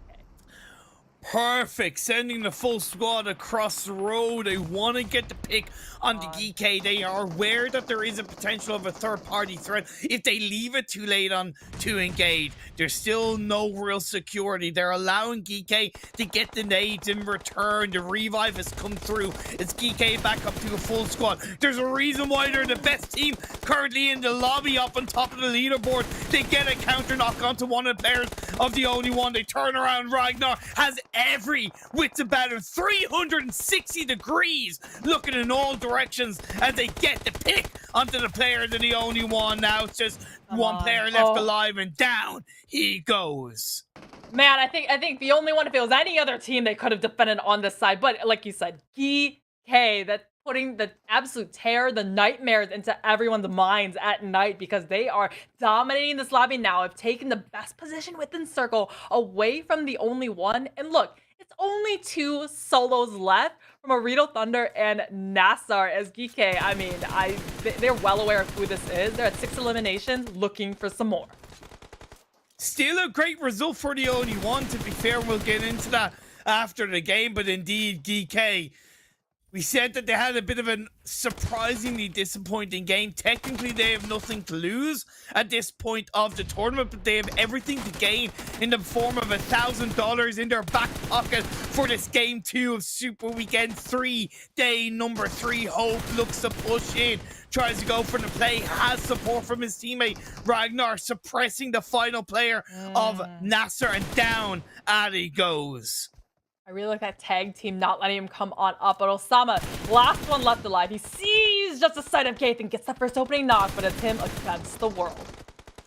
1v3, the pre-shots, the angles, the plays come through. GEEKAY pick up their 8th chicken dinner of the PMPL Arabia. Man, I mean, yesterday was just a very quiet day from GEEKAY. They've come guns a-blazing. The second match today with a chicken dinner. I mean, we look at GEEKAY, right? Historically, they usually win with much higher elimination points. But I think they found themselves in the center position of the circle for the majority of the match. So they didn't really have the chance to see that many people. So great win from them, but a little bit on the lower end for elimination. It was just a little bit of a weird game overall, but not without a lot of excitement. Once again, the eliminations being spread out over a number of teams. GEEKAY getting 8, VISTA Gaming getting 10, unfortunately a little bit too late. However, like I alluded to, the only one esports picking up 11 points in total. 11 point. Well, I mean, 12, 11, 11, right? That's a lot. That's very, very similar in terms of points. And I'm liking that we're seeing 2 of our bottom teams kind of on the top pages here in Imperium, because they're making their progress. The pressure is on them to get as many points as possible in this last day, because we only have 3 matches to go. Let's be fair. It is about time that the O1 Esports pulled out this kind of result. Is it kind of better per se that they're leaving it until like they need to, in the sense of, you know, when they need to perform they are? Yes. But it's taken them kind of somewhat 40 or so games to do it.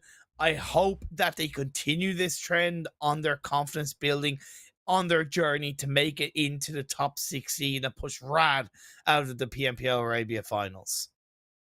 Road to glory. Won the first match with how many eliminations? Remind me again. It wasn't a whole ton. It was about 6 eliminations, like I want to say. 6 or 7? Yeah, so for them to get 6 eliminations with chicken dinner is 21 points. So go 21 points first game, that 0 in the second game.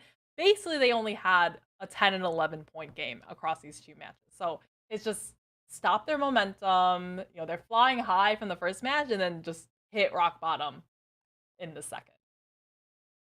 And that's just, that's just an unfortunate case of the volatility of not only 90th minute, but the lobby as a whole. But we're going to go to a very short break before we get into game number 3 of the day, so don't go anywhere.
Welcome back to the PMPL Arabia Full Split Super Weekend 3, day number 3, the final game of the league portion of the game. But it's not the final time that we're going to highlight the fantastic sponsors of the PMPL Arabia Full Split. That is Oppo and the upgraded performance and upgraded fun. Celebrate your winning spirit with the brand new Oppo Reno 7 Pro 5G, the designated smartphone for PUBG Mobile, Middle East and Africa esports in 2022, as well as Monster, the official energy drink partner for PUBG Mobile esports. Monica, we've had 2 games go down, a little bit of ups and downs, but we're getting into game number 3.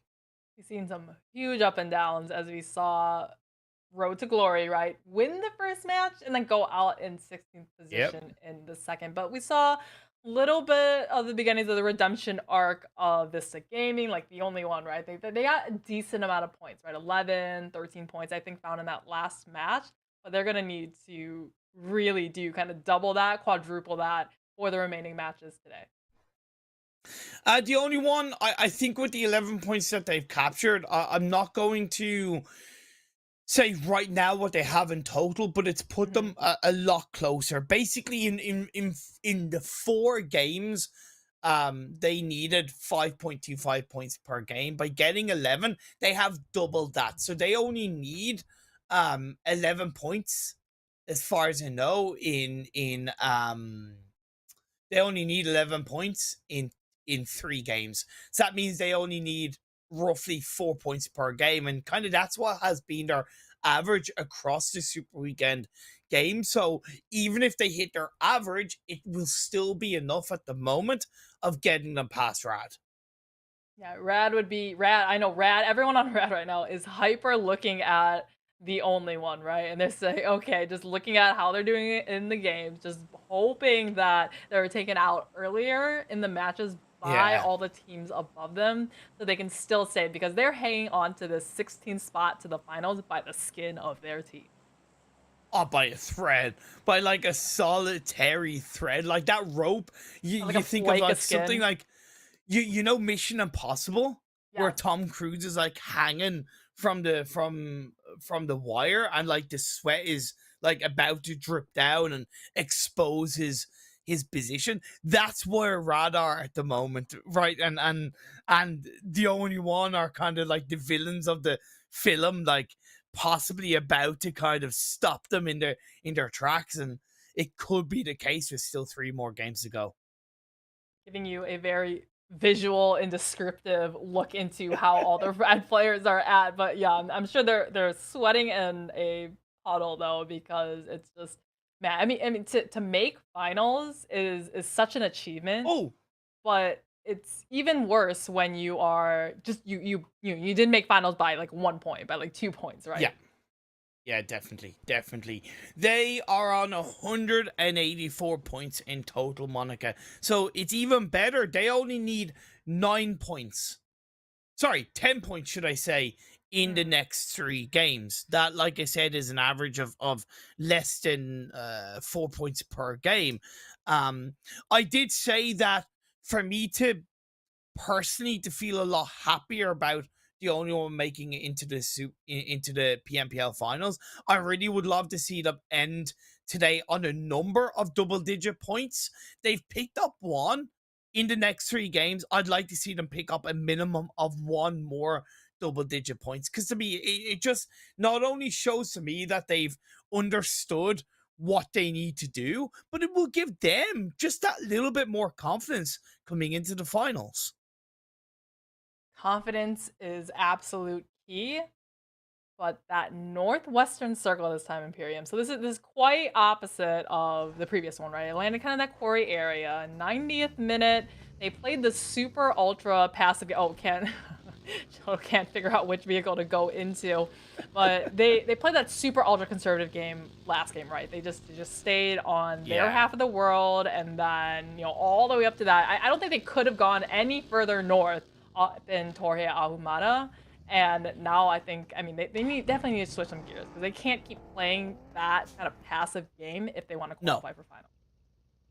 not ultra passive, right? And it was even more surprising in that previous game because I had started with an early elimination, and that may be have been a little bit more of a free elimination. But normally when a team starts a game off with an elimination or two, it kind of gives them a bit more confidence to play aggressively.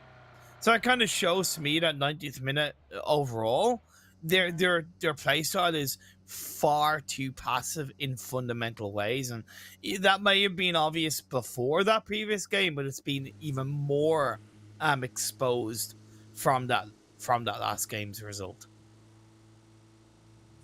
Exposed. And we talked about some of the teams at the top where they need to not so much expose their strategies, right? And maybe potentially Falcons is one of those that is sandbagging themselves to keep their strategies, keep their rotations a secret, so a team can't capitalize on that into the finals where the points do reset and it's a fresh new scoreboard to try to get as many points as possible. Road to glory, ow. I mean, oh man. So this Lambo now has a Omega dent in the front sides, and Road to Glory is we saw a little Volt trying to fly a glider. I think it was last week. So I'm always seeing Road to Glory with these vehicle mishaps. Vehicle mishaps, man. It's just PUBG Mobile's way, right? It's kind of like the uncertainties of life. Like a box of chocolates, right? You know, Forrest Gump. So you just never know what you're going to get. That's what vehicles are in PUBG Mobile. Conquer, VISTA. We mentioned before that Conquer is a team that should be doing much, much better at Erangel. But VISTA is always this contending factor that they always drop somewhere different.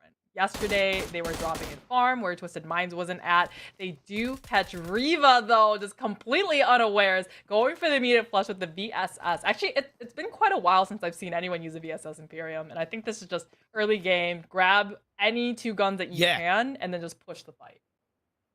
It's an undervalued early game weapon, in my opinion, and I would have really loved to see it come back into the meta, possibly increase the damage on it, maybe give it 30 bullets instead of 20 with an extended mag. I think that could really benefit it because it has an automatic suppressor. It has an automatic 4x. Yeah, okay, the recoil can be a little bit trickier compared to other guns, but again, I don't know. I'm a big fan of the VSS. Once again, I'm kind of forced to ask, is this CONQUEROR's first time playing in PMPL full split? Is this their first game? Like, why do they have a solo player where a team kind of rotate to and based off this circle? It's just weird to me. It's so weird. They just, I don't know. It's like a team come brand new into... It's as if they just came to the professional levels and just didn't really, I don't know, just didn't prepare well enough. So some of these teams, I mean, good thing that they have an entire week off before the finals. So if they do qualify, which I think they have just enough points to do so, they will really need that week to prepare. I mean, all these teams will be doing it, right? Watching every single VOD that they can get their hands on in this tournament and trying to really study and just have a little bit of insight into all the teams they're competing against. Definitely a lot of studying and VOD reviewing going to be done before the finals, and that's what's going to make those 3 days so exciting towards the end of the month. RTG are on the northwestern side of the circle, by the way. They went up to Zarki. To be fair, I'm not sure if that's where they actually initially dropped, or if they went kind of on that northern road from around the Kameshki area, but they've been rewarded from this position with the phase on circle. Major pride. I guess the best start that they've had to any match today because they haven't lost a member yet. Maybe I'm speaking a little too soon though, because POWR has come up from the GEEKAY area up onto Mount Everest, which usually if the circle was a little bit more further south, this is exactly where Major Pride would be up, and they're looking down at the POWR and the compounds down below. So both these two teams just flip-flopping their kind of directions this time as we have the circle going up to the Georgia Pole area. Team Conquer though, this is probably the quickest rotation they've made today. Usually we see them finding somebody a little too early, like we saw they lost one to VISTA before. But I think they just cut their losses, are now coming up into the sun. Yeah. You wear flip-flops? Bit of a silly question, because you said you were flip-flopping, so I felt like asking that question. Alright, one more time. Do you wear flip-flops? I do. Okay, go. As I said, it was definitely a random question, but you said the word flip-flopping, and then I was like, I'm just gonna ask this random question, whatever happens, because why not? A nice play by the only one on a side note to get an early engagement onto Triple Esports. Once again, they're on the right path. They are on the right path, and they are in that central position in the kind of standings here, but we do see 90th minute now taking a lot of pain from Major Pride. And I mean, 90th minute, they're trying to avoid everybody, and they keep doing it at the beginning, and then they just find themselves right in the clutches of yet another team. Circle does shift down southeast, so it's leveling out in terms of the amount of water that's in play of this phase 2 at least, and the river is still a bone of contention. Power on top of Everest is good for this phase number 2 at least. The only one in a 2-2 split is also quite healthy, but I do worry that 2-2 split isn't really as supportive as it could be. It's not, and especially going into how congested of this middle circle is coming, you can't really hold those splits as much anymore. GEEKAY coming up from the Razak area, and I mean, they've got Power right above them. GEEKAY, we've seen them take this position before, but they're a little bit late to the punch, right? As we see Satan getting knocked down, but I mean, it's Power to have the first casualty of this engagement. Because when you look to control Everest, you got to make sure that you control one side at a time. It's very, very difficult to control center because you allow a team to breach the edge of that mountain and get a overflowing control of it. And that's exactly what GEEKAY have done. Not only have they done it with aggression, but POWR Esports allowed them to do it. POWR Esports, they have a great drop and gack up, but they usually play a little bit too split up this early in the match. I know it's a second phase here, but they don't seem to have that fragging power punch to really back up these big splits that GEEKAY can do, that Major Pride can do as well. So they're always left kind of running for the hills, or I guess this time running for South Georgia Pole with only one player left alive. But this was a position where they technically had as a full squad, right? So it was one of those games where they were probably more together than other games, and they still kind of lost control. And to me, if I was to expose one of the weaknesses of POWR Esports, it probably would be their lack of IGLing without knowing exactly what their comms are. To me, how they play represents a poor level of IGLing at the moment. POWR on 9th position and R8 just a little above them in 3rd place, but they're finding themselves. I mean, they're caught into the open roads, and this is up towards the Zarky, Severny-ish area. R8 rotating on through them, but Road to Glory. I mean, they still have a little bit of a handle on this fight as R8 is out in the outside of the circle, right? So the blue zone starts coming in now. They've got 2 of them out in the blue, needing to go for a revive, and Road to Glory right where they want R8. To be fair, kind of definitely don't massively hold this against R8 because it's very, very, very rare that they have a team kind of behind them on that northern side, especially where they are outside this North Georgia area. So it is the kind of thing where they got caught off guard. R8 is usually up in that Zarky area, so the only team they usually think about is Major Pride, but they're eons ahead of them for Road to Glory. YALLA, right? Yeah, YALLA as well too, coming up from Severny. So this is really just a very unfortunate place to find in the second phase as we're watching it come in through, and oh man, it's gonna be a Georgia Pole circle to finish off this game. Ooh, the river still is in play, but indeed it seems like George Paul could be the name of the game. It's going to still be risky, Monica, committing to the crates or any of the George Paul areas this early on because they're still only phase 3. OOREDOO Thunders, we saw him just waiting in his car. I mean, they are down to only 3 players, so maybe they were just still waiting here, but it was SKYROCKET to be a little bit more proactive in the cars. Even before the circle did close up in that Georgia Pole area, SKYROCKET is already in their cars. And that shows a really good initiative to get in the next circle. They already had the momentum going as they go through, and they're able to rotate over past a lot of teams like OOREDOO Thunder that was still kind of scratching their heads, picking their noses, figuring out where to rotate. Fantastic rotation from SKYROCKET Esports, and what I love is that they're doing it as a full squad, so even if there is a team already there, because again they're coming in technically blind, they're prepared for an engagement. Really clean stuff from SKYROCKET Esports. And I hope they can take their momentum from yesterday, right? We saw them being the kings of Erangel. Every single Erangel match yesterday was won by SKYROCKET. They really know how to play this match. I would say that them and GEEKAY are definitely the two that really know the finer details of this map and can win it out in a very, very consistent way. There's a certain jingle that I gave to SKYROCKET Esports off the back of yesterday's games. It goes something like this. SKYROCKET blasted off at the speed of light. They made the lobby surrender now and took the fights. All right. Okay, so you're rhyming with light, right? What about SKYROCKET showing up GEEKAY with all their might?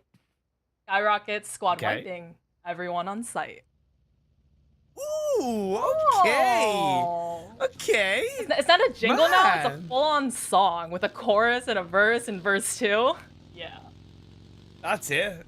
Sign us up, SKYROCKET Esports. We'll only take a small amount of royalty commission off you. You're welcome. You're welcome. You're welcome. Hopefully that's enough to keep them in the standings though for the finals. I think they've done well enough for themselves these last couple of days though. So maybe we'll get it. We'll have a whole production and everything. We'll play in the finals. That can be the theme song. We can do like a music video and stuff like that, you know, have a grand dancing. production about it. Oh, that'd be so cool. And what I like, by the way, with the only one is we've had 3 circle shifts and they stayed around the same area on the 3 circle shifts. And to me, that shows a much better level of calmness, because one mistake that a lot of teams tend to make is that they move off a circle shift when technically they don't have to. And luckily phase 4 is even better for them.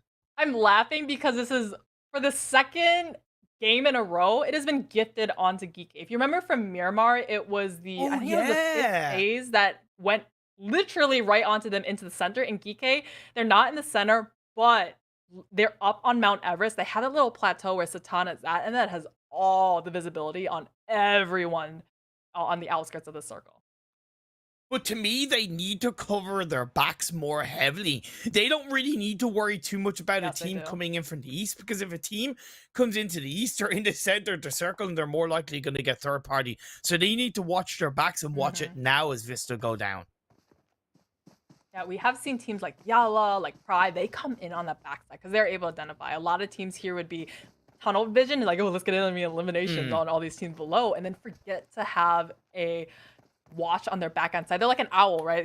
They have almost 360-degree visuals, except for that little sliver blind spot on the back of their mind. So hopefully, GEEKAY, they're able to keep their eye over there. As we have SKYROCKET though, 0 eliminations found so far. It's a little bit off-brand for them so far, but they're still hugging that eastern side and might be able to collect up onto YALLA. Uh-oh. Yeah, 90th minute coming in from that western edge of Everest. What did I say, Monica? Like, I kind of called it, and GEEKAY have allowed that door to open. I don't know how aware they are. They are somewhat definitely aware. You can see guys using that third-person perspective to try and get a little bit of information. But I still think it's a missed opportunity to shut down 90th minute earlier and not even allow them to get to the point up the mountain that they have. The point of vulnerability, which was their opening to prevent 90th minute from coming up, was when 90th minute was still in their vehicles, right? They're coming up, pushing in. That would have been the point. If I'm sitting in the passenger seat, it takes me that half second of animation to get out and then start shooting. GEEKAY, we know, I mean, he's nicknamed the Train. The entire region is calling him because he's one of the strongest fraggers in this lobby. He could have done heavy damage in 90th minute if he had set himself in a way to see all of them parking their cards. Exactly. Oh, well, now they're going to have to deal with 90th minute holding onto the edge of the circle. And the thing is, for 90th minute, they've gotten themselves into the edge of the circle. They technically don't need to move forward, because if the next circle goes over to the east, yeah, it's still not going to be easy, but they have a lot more kind of variables to disengage down either side of the mountain and make it into the edge of the circle. Either way, phase 4 Blue Zone is closing in. We're 18 minutes in. We still have 44 players alive. I was gonna say Road to Glory had a really good spot and just downhill slope, but you see that solo from RH just hugging that boulder, and we've seen solos really be the thorn in the side of a lot of these teams when you're caught completely unaware. So Road to Glory, hopefully they don't lose a member here, because if you're a solo like RH, if you get a knock, it's an immediate finish, right? This person is just playing for as many eliminations as possible. And looks like it's an immediate finish onto the players of NASR Esports at the hands of NIGMA. NASR being in between kind of NIGMA, SKYROCKET, and the only one for an extended period of time. The phase 4 circle did go in the hands of the only one, and they've made it work, getting the final blow on to NASR. We lose another team. NASR is one of those titans in the lobby, so for them to go out, I mean, it's going to open up for all the other teams like Falcons pushing up onto Major Pride, and this is coming out of the crates era. Smokes everywhere as Falcons, another one bites the dust into Major Pride, this time all against Yusuf and Never Alone. Yusuf looking to cook up a nade. There's little cover inside the hard area of this building, but Major Pride are looking to come out on top. Never Alone goes into FPP mode, but he's going to be blasted off at the speed light. Not skyrocket speed light, but still enough to get the better as Major Pride survived. They are outside the circle. It's phase 5 did center up, and GEEKAY, they've been patient. They technically did allow 90th minute to enter the western edge of the circle, but off the circle shift, they kind of recognize that now they need to get the push on their back end. GEEKAY has been collecting the information this entire time, right? They know pretty much exactly where 90th minute is spread out over here. 90th minute are just, they're all, I mean, there's not a whole lot to spread out on this hillside. You're all kind of 4 ducks in a row, very same kind of angles like GEEKAY, so they really only need a couple to commit to stopping them. And you can see in the miniature map, they have the other 2 looking in, because they, although they're still in the circle GEEKAY is, they're not quite in the most favorable position. Nade thrown over the top, trying to open this fight. If it was another team, I'd be a little bit more worried about GEEKAY Esports. No disrespect, and I still look at them allowing that eastern side of Everest to be open as a bit of a threat. But with the nades going out, they are continuing to suppress 90th minute and edging that little bit more forward as the smokes come out to cover the edges of the mountain terrain. Major Pride make it into the edge of the circle. GEEKAY Hope gets another knock onto Jabal. 90th minute players, 3 left. They're all huddled in a corner, and Chateau needs to try and find something against GEEKAY. We see Satan down on that right-hand side and trying to find a different angle, because right now GEEKAY, they're not only focusing on 90th minute behind them, it's the only one right into the front, right? And it's I mean, they need to find the different angles here, but the only one really setting themselves in a really nice way, because they came down from the mountain up on top here. So I like this churn of aggression by the likes of the only one. Fundamentals lead to domino effects, and that's exactly what has happened to GEEKAY. Again, they're an extremely strong team, so if any team can deal with it, it's technically them, but it's not going to go out. It's not going to go without casualties. It's not going to go out with. It's not going to go without a continued amount of pressure in their direction. 90th minute are still alive, potentially as a 3-person team. And phase 6 shits up northwest away from Everest. An evil, evil circle, giving it right to Road to Glory and NIGMA Galaxy, so they can just wait as they watch the Giants trying to descend from the beanstalk at the top of this Mount Everest area. GEEKAY has now isolated the fight with them in 90th minute, so the only one isn't as contending of a fight here as Satan throws a grenade and has a knock on to 90th minute. Ooh, down they go, Satan with the nade to put the horns into 90th minute. 6 teams left, 18 players, the only one up to a top 6 minimum, up to 4 eliminations. don't quite have the full squad because a player gets knocked, but still, as GEEKAY are forced to shift away off the back of an elongated fight against 90th minute. The only one are in a bit of an opportunity to get a bit of a head start onto 90th minute to GEEKAY to stop them entering the southern edge of the circle. An unfortunate timing that not because this blue zone is coming out. Compelling factor to make these teams clean up this fight and try to descend right now right into the faces of the only one as they keep throwing the grenades and the opening of the fight happens. Ragnar pushes in. I don't know how GEEKAY do it again. If it was any other team, you know, I'd be that little bit more worried. But GEEKAY are able to turn something out of nothing. They're able to deal with the pressure, I suppose. That is why they are the current leaders of the PMPL Arabia League stage. The only one disengaged. They make it down very close to the southeastern edge of the circle, while NIGMA Galaxy are still in the center. They're down the hill, but they are under pressure.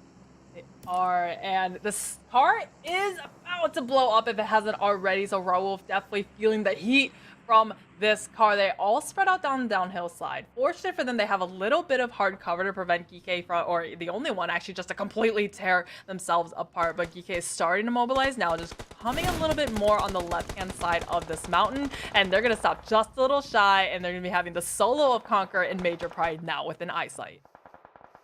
Major Pride going to lose another. Frozen's left alive, and boom goes the dynamite. Down he goes. 5 teams are remaining. The solo player from CONQUEROR Iraq is still going in the form of Rio. The only one have been able to rattle in behind NIGMA Galaxy, finding a dip of cover as GEEKAY shifted the other direction down the southwestern edge of the circle. It's not without pressure from either side. As you can see, GEEKAY shooting towards the only one, but RTG coming side for third party to get a knock in the hole.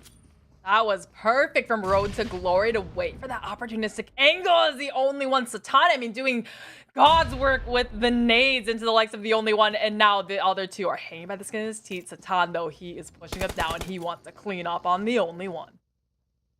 Down to 2 players. I had on a tiny bit of health. The final player as well, prone down, nothing he can really do. And 7R is eliminated, so is the only one eliminated. Top 5 position, I might add, with 4 eliminations. Once again, a positive result. Is it going to be enough to overtake Rad after this game? NIGMA Galaxy still spreading out just slightly uphill. The circle is going to be central this time, encompassing half of NIGMA Galaxy, but everyone else still needs to get in. Hamody getting knocked down, this time from Gate as he's behind this airdrop, and he's doing so much damage to the snakes in the grass. 4 teams left alive. GEEKAY still surviving as a full squad. I don't know how they've done it, but by God, they've done it well. A little bit dirty at times, but at the end of the day, full squad still going is a full squad still going. NIGMA Galaxy in their own right will lose Hamody. Confirmed, the bleeding out quite quickly. Must be his 2nd or 3rd knock. No! He's been touched by an angel in the form of Freak. That revive has come out. Barely indeed, Monica. Barely, just a pat on the back. He's like, you can do it, man. I'm going to get you back on up. We're going to be 4-man strong again, but it's 4. It's GEEKAY with the reset on the top, but it's 4 teams left alive. 1 solo for CONQUEROR and 2 from Road to Glory. So they, I mean, though, if you're the weaker teams here, you're hoping this full-on 4v4 fight happens between GEEKAY and NIGMA Galaxy. Hamody's like, here, don't count me out, boy. I'm still going. I've got my team. I've got it.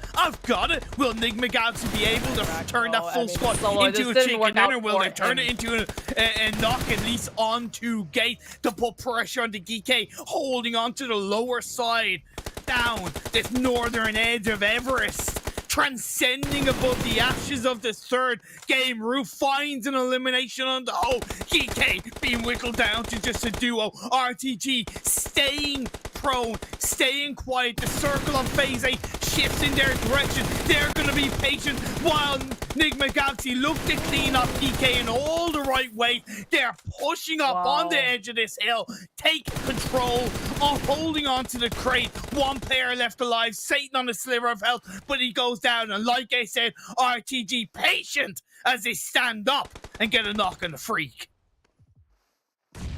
Day 9 tossing grenades.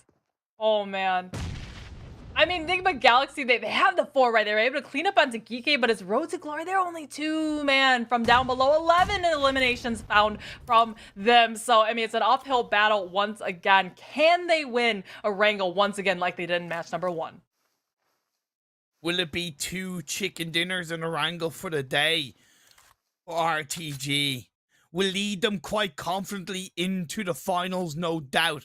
Second place is still a hell of a result coming in from Zarky, catching out Ari earlier on, sending themselves across the river, catching out the likes of Yalla, and Unknown catches out Lord with an 8, gloriously struck a second on 2. Roof sends NIGMA down to just 2 players, but Unknown is holding on. Oh my lord, by the grace of the PUBG Mobile gods, it's been turned into a 2v1, and RTG grabbed themselves a second chicken dinner of the day.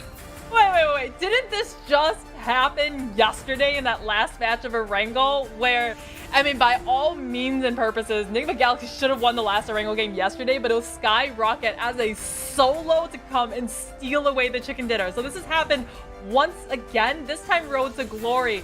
NIGMA Galaxy, they were 4-man up, and Road to Glory came as only a duo and just stole that $1,000 away from them. Kind of wild, absolutely wild. I don't really know. I don't really know what to say, to be fair. NIGMA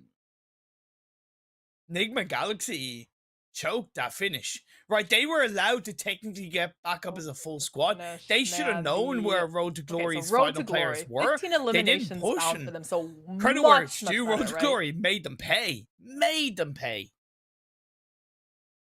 Yeah, I mean, this is such a turnaround from the first game, right? They finished it with, what, 6 eliminations? So to get even double that elimination to find 30 points.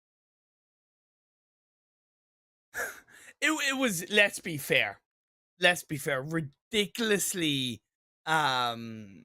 ridiculously good result for Road to Glory, and a massively deserved win at that. With those 15 eliminations. A great game by GEEKAY as well in their own right. A couple of mistakes made, but still 23 points secured. The one thing that I do notice, Monica, the only one got themselves 10 points. Wow, that is, I mean, is it enough though, Miriam? That is the question, right? Because how many points did they need? They needed, what, 66 points at the beginning of today, right? And we're doing quick math here, right? We're trying to figure out, are they in striking distance to get into that 16? It wasn't 66 points they needed. They needed 25 points. Okay, I was thinking 90th minute, I think. Yeah, you were. But that's all good. The thing is, they were 10 points behind Rad coming into this game, but I don't know if they had more placements, more chicken dinners. Of course, we'll have to find out in due time, but credit where it's due. Once again, another double-digit result for the only one as we look at the second page. Uh-oh. Rip to VISTA. What did we say after the first match? They needed, man, how many points? It was way too many points. They needed 95 at the beginning of the day. We've seen them have a 1-point game. We now see them with a 2-point game. And oh man. It's not happening, Monica. Sorry, it's not happening. Like, it's even going from improbable to literally impossible. That's unfortunate. Again, they can still be proud. Okay, so we have 2 more games to go, right, Imperium? So it's 1 more Sanhok and 1 more Erangel, and this is getting down to the wire. It's either go big or go home. Well, look, the only one they've with 2 games to go, they've put themselves within literally either ahead of Rad overall in terms of more chicken dinners, or they're just going to need 1 point. We'll have to wait to find out, as we are going to go to a quick break before game number 4 of the day. Don't go away.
everything I dreamed of, doing everything you think of. The way I work, I'm on the brink of doing everything you dreamed of.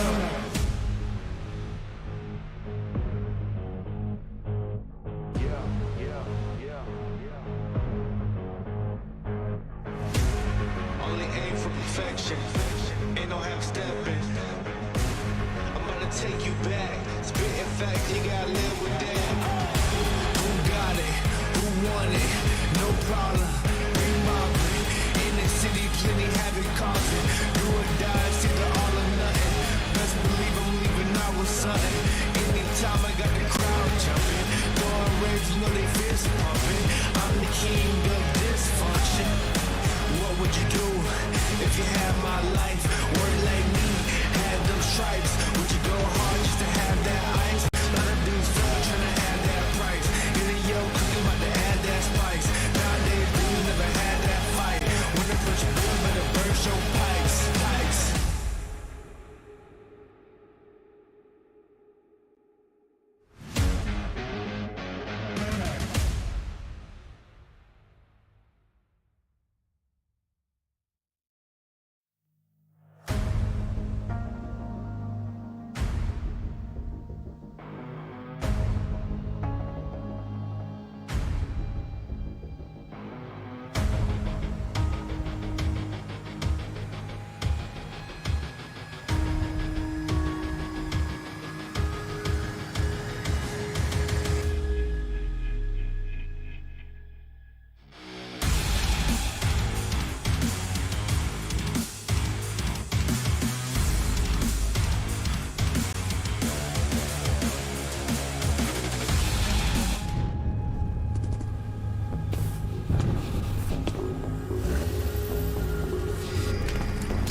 Welcome back to the PMPL Arabia Fall Split 2022, brought to you by Oppo.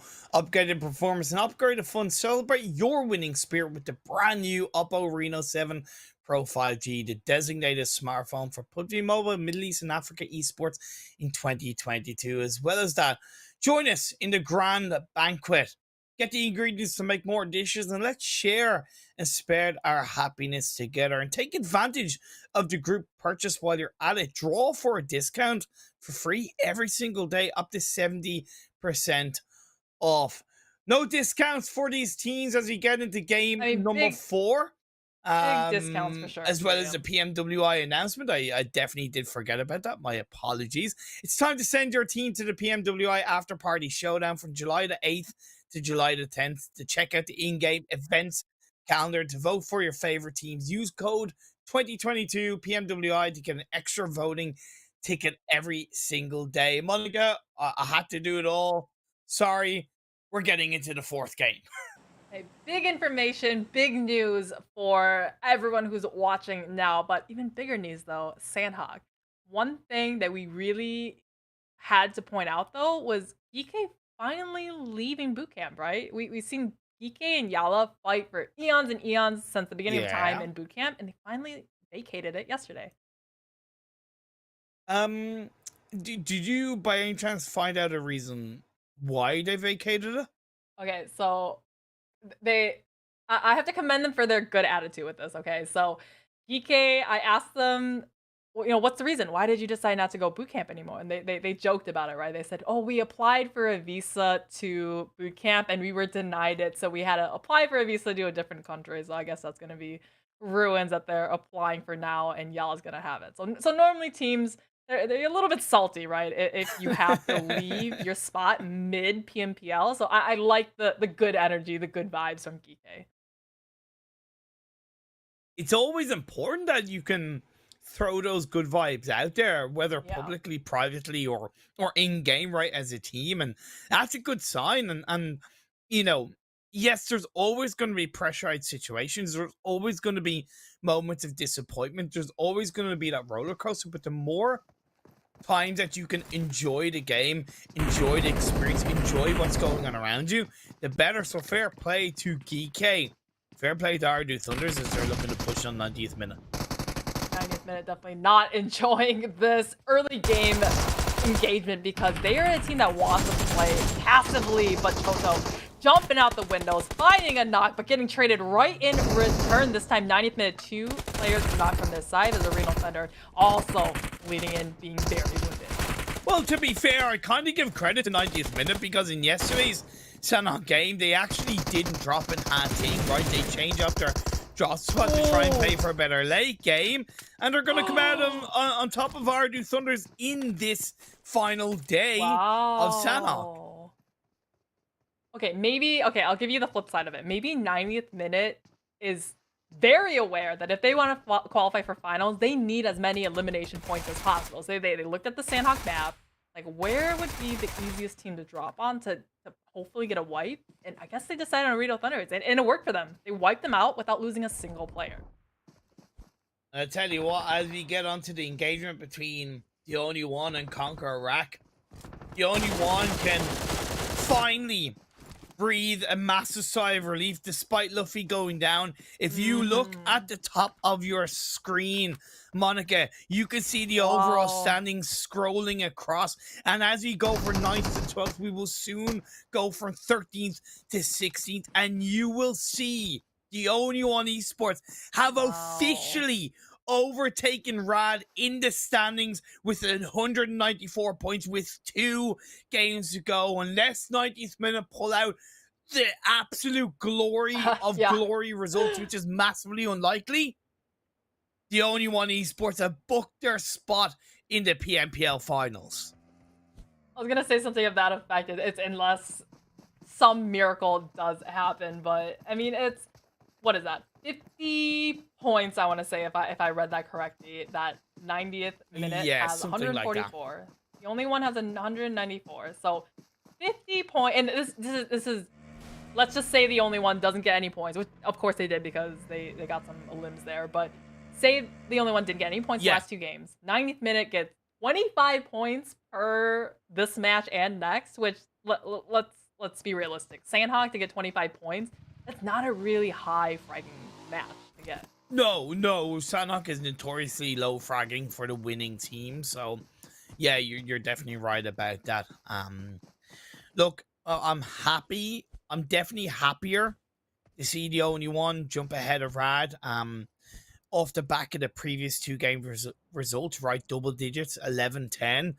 I'm genuinely happy. It's kind of what I asked for within myself, and I hope they get another one, right? I really hope they end on an even bigger note. This game, they're down to 2 players, so it is going to be a little bit more unlikely. Really hope and dream as Road to Glory. We saw them being super dominant on Sanhok before, but I haven't really seen them win any Sanhoks lately. There was that day that I want to say was the 2nd week league play where we had multiple Sanhoks in a day, and they just kept winning every single one, the only one. Now Lush getting knocked down from CONQUEROR. Yeah, it's the only one just not worrying about things, to be fair. So they're down to just Zayed, and look, gonna wait and see how the rest of this game goes for all of the teams, as the phase 1 circle did shift a little bit up north, and a little bit familiar within reason across the Sanhok games you've seen in this Super Weekend. Monica, kind of all phase 1 circles have been around that north side. We saw a couple land, I want to say to the east of boot camp, which is on the north side, up in Paradise. Yeah, I maybe a couple down into Painan, but that's been kind of the rarity. Like yesterday, Sanhok landed kind of around where POWR is right now, in those spread out fields right across that bridge from Hating onto that main island side.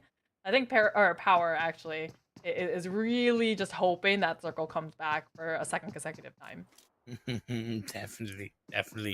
Yeah, in their own right did have boot camp to themselves, but they've suffered a knock and a confirmation to Vista, who swung in a little bit earlier on the South boot camp hill and caught YALLA off guard.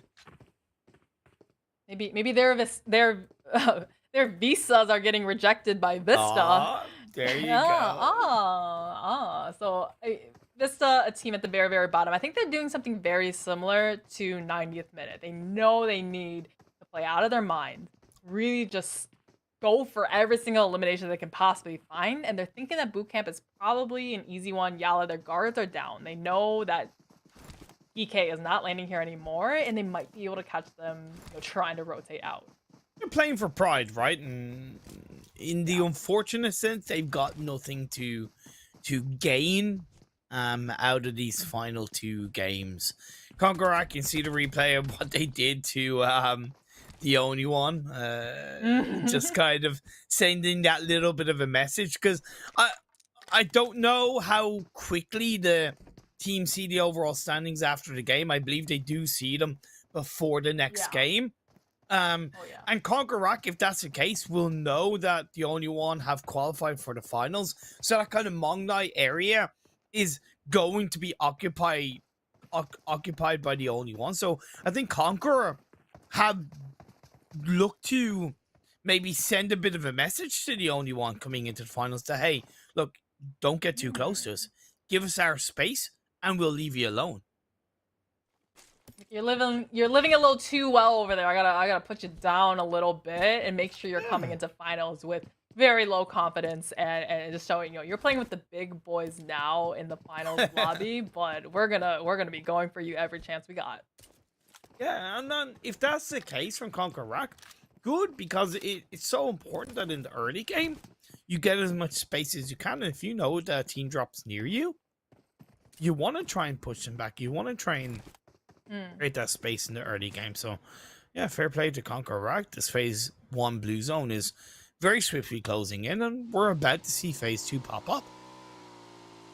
There's a good strategy with that, because maybe they're landing close to you and they're not really engaging with you, but they're still taking, hey, a potential vehicle spawn that you can't take now because they're taking it. There's a potential compound that now you can't loot because they already took it, or a potential rotation you can't get to steer clear around because somebody is there too. So I like how you pointed that out, and we have the circle. Okay, so this is very, very similar to yesterday's, if you remember, right? Right where POWR is at. I think it was YALLA who won it yesterday, just across that bridge where they just kind of stormed it. Road to Glory was way down, all stuck together, and they weren't. Was it? Yeah, I think YALLA was the one who won it. Or was it Road to Glory? No, YALLA was day 1. It was actually, I think it was NASR Esports that won yesterday's. What am I thinking? Okay, I'm thinking day 1. You were thinking of day 1, so I skipped yesterday. To be fair, you were on the right path. To be fair, Monica. PMPL goes on when I'm not casting? What? Like, what happened yesterday? What teams play when I'm not casting? What? Jesus. The world does. Day 1, not day 2. The world doesn't revolve around me? You know? Huh? Well, this is news to me. One thing I suppose about this phase 2 is that it's a little bit more southeast compared to the previous 2 days, so it does create a softer entry point for the teams coming in later, from that kind of south side of the mainland, at least. SKYROCKET still on top, and maybe a little bit too split up here, right? They're actually eons away from each other. We have half the team up here looking at 90th minute, right? That's closer to the hot team side of the world. Then you have the other half of SKYROCKET's way down. So they're really split. I mean, this is a bigger split than 90th minute does in Erangel, right? As RRR, he's watching Satan just hop and skip across the bridge, but it's only 3 on the southern side, and GEEKAY is laying down so much pain right back at SKYROCKET.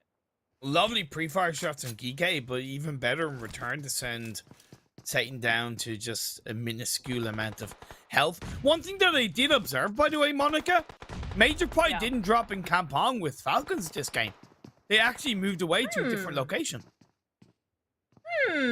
Maybe their visas also got denied when they applied for the Kampong visa. Man, I wanna know these requirements to get visas to these countries on Sanhok. And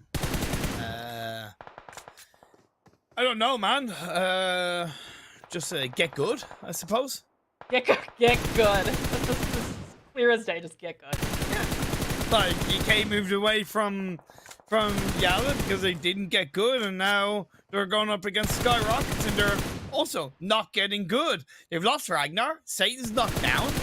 Will confirm to be down to 2 players, and SKYROCKET's making a pay. It may have been a heavy split for SKYROCKET, but they're certainly taking advantage of it. SKYROCKET is the only team actually that has given GEEKAY a run for their money. Despite SKYROCKET, I mean, now they've made themselves up to the middle of the pack, right? But this is the team that hasn't qualified for one of the super weekends. You know, I think not a lot of attention was given to them. No. But they won 3 chicken dinners yesterday, whereas before the record was held by GEEKAY with only 2 chicken dinners in a certain day. So SKYROCKET is definitely, they're playing at the height, at the peak of their careers right now. I suppose, though, that's going to result in more teams VOD reviewing them in a more focused manner leading into the final, so they will want to be cautious of that. That will be then. This is now, though, as we are still into game number 4 of the final day. The circle shifts, centers up, still majority mainland. When you're performing that well, you have the target on your back because people are watching you, but also the teams that are really bottom performing, right? Because you have a target on your back as kind of the weakest link in the lobby. When a team, let's say 90th minute, needs a lot of points, they're going to use you as your free kills. They're just going to go for you and try to full send and try to rack up on those points. So you want to be more in that middle ground, at least going into the finals. That's kind of why I said about, all right, at the start of PMPL, that I want to see them end in the middle of the standings because of that very reason, as it happens. So you're absolutely dead right. CONQUEROR, by the way, did end up going down, so we are left with 14 teams. SKYROCKET's once again putting more pressure onto GEEKAY because of that circle centering up, so it's important that they take control and are able to rotate through the trifecta as the full squad. Unfortunately, they picked the wrong side of that riverway. Normally, this intersection of rivers is a really strong position to have because you're the keepers of any island where it goes. But GEEKAY, I think they strangle-held themselves to the point where they're trying to gatekeep SKYROCKET when they could have just diverted away, gone into the main island part. Of course, they would have had to fight against those teams like VISTA, like we saw YALLA, etc. from them. But I think just holding themselves on that edge of the circle where you know it's not going to be in the next one was just wasting the time, and unfortunately, they lost the players because of it. Ooh, okay. Replay what happened to Triple Esports. Ishii got a knock onto sorry, what happened to CONQUEROR, and Ishii got a knock onto Triple Esports, but very quickly returned Ali with a beautiful swivel shot to get a second knock, and Push is gonna that was a lovely replay of what happened. Thank you, observers, for pointing that one out. Really well done. It's always embarrassing to get 1v2'd, especially when you're literally 180 degrees from the other person. It's not like, oh, he was here and then he flicked, just a slight angle because I was just to the left of my teammate. It's literally he flicked 180 degrees and still won the 1v2. There's really not any excuses because you would have been shooting this person in the back, hopefully to win the fight, but it just didn't work out for CONQUEROR. POWR Esports have a notable amount of space available on the northern side. Now, it's still tricky for them because where they technically could shift down south is very open, but it is still interesting to observe. There's more of a cluster around that south and southeastern edge of this phase 3. Think about Galaxy, they kind of piggybacked off these teams, right? YALLA was in boot camp. VISTA came here, shot at YALLA, drove them out onto the hillsides here, as we also see NASR and Pride driven into the same compound. Milky Way, I mean, he's the one that, oh man, he always shoots for the stars, but lands, right back onto Earth. And there goes Pride out in 14th position this time around. And crashing down to Earth as NASR pushed in. They are already a player down, but they still 3 strong. NASR, we've seen some great stuff from them. The circle is going to center up one more time. This time, YALLA, maybe it was good for them. Like, hey, you know, thanks for driving us out of boot camp, because now we're in the most central, one of the most powerful spots in the circle. But just like Mount Everest in the last game, it's very easy to run up off the back of this hill, and it's kind of hard to defend. So if they can keep everybody a fair distance away from the hill, they could still keep the spot. Whoa, okay, SKYROCKET. Looks like you want to blast your way onto the warehouses of boot camp. I believe they came in vehicles. VISTA Gaming were moving from the main boot camp area over to the warehouses themselves. So we've had a very quick engagement start to play through. Each team losing a couple of players, but it seems like a bit of control going into the direction of SKYROCKETs. The revive being played out, but that is giving a little bit of time for VISTA's remaining 2 players to try and turn this fight around. Another knock goes against them, and that's a confirmed squad wipe in the favor of SKYROCKET. How does SKYROCKET do this every single time? You think they're about to go out and they just scrap it up and stay alive. They haven't lost a single player, just a couple knocked down. Like, GEEKAY are Titans. They are down in 9th, out in 12th position. Triple Esports up the hill, trying to find the likes of Falcon. Gets the knock, but knocked out of the blue zone. Where are his teammates as the one comes through? It's the 1v1 behind this little bit of a truck. And it's clever. It's ring around the rosy all the time, but the drop shot is what's going to give Yusuf the edge up on this fight. Dance, my pretty, dance around the vehicle as the 1v1 came through, and the blue zone of phase 4 is just encapsulating these teams. This is pretty tough times as you get into the later stages of this game. It's where the pop of blue, in the words of Mustache Dave, really starts to become a beast of his own, and you got to be prepared for that plan B, a potential heat strat coming these teams' way, as we're down to 11 teams and 35 players. I like how you brought that up, because I was actually just about to say, how much do you want to bet NIGMA Galaxy is going to be med stratting this game? Because they do it every single Sanhok map. Exactly. It's kind of why, literally every single one. I brought it up, because they happen to be kind of looking in NIGMA's direction. So I thought, oh, NIGMA heal strat. Yeah, it makes sense. It literally happens. Like, they come into Sanhok with one player. Hey, your sole purpose this match is just to go for every single first aid and medkit that you can find. SKYROCKET still have the warehouses of boot camp under control. The circle has shifted down to the southwest in their favor. YALLA have a tough job to do now, because it centers on top of them, but that north boot camp hill, it's so difficult to cover all areas, so they need to kind of understand where they want to lock down and focus on that direction.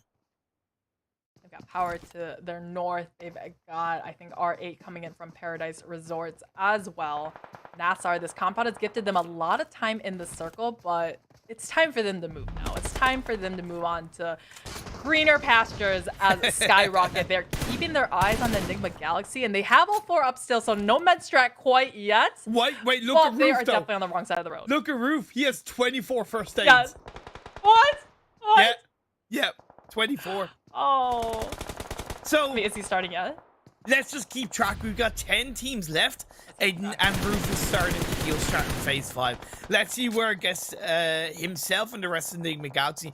And to be fair, I understand it, because look how difficult it is for the rest of the team. They have to lay down a smoke road. They do get to the underside, but nades swing out and a knock comes through.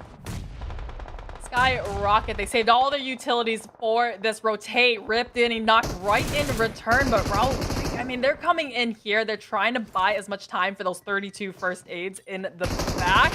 But Lord, I mean, he's got the grenades out here, but this is the circle right in the middle of the hill. Nobody in the circle at all. Oh, nice play from Easy. Falcons go down. Freaking now going to be the only kind of player left alive, but as a nade comes through, it's going to tickle out, and it's going to see the knock play through. Wolf now the final player up for the side of NIGMA Galaxy. Like I said, healing in the blue. 8 teams are left. YALLA, they're still up.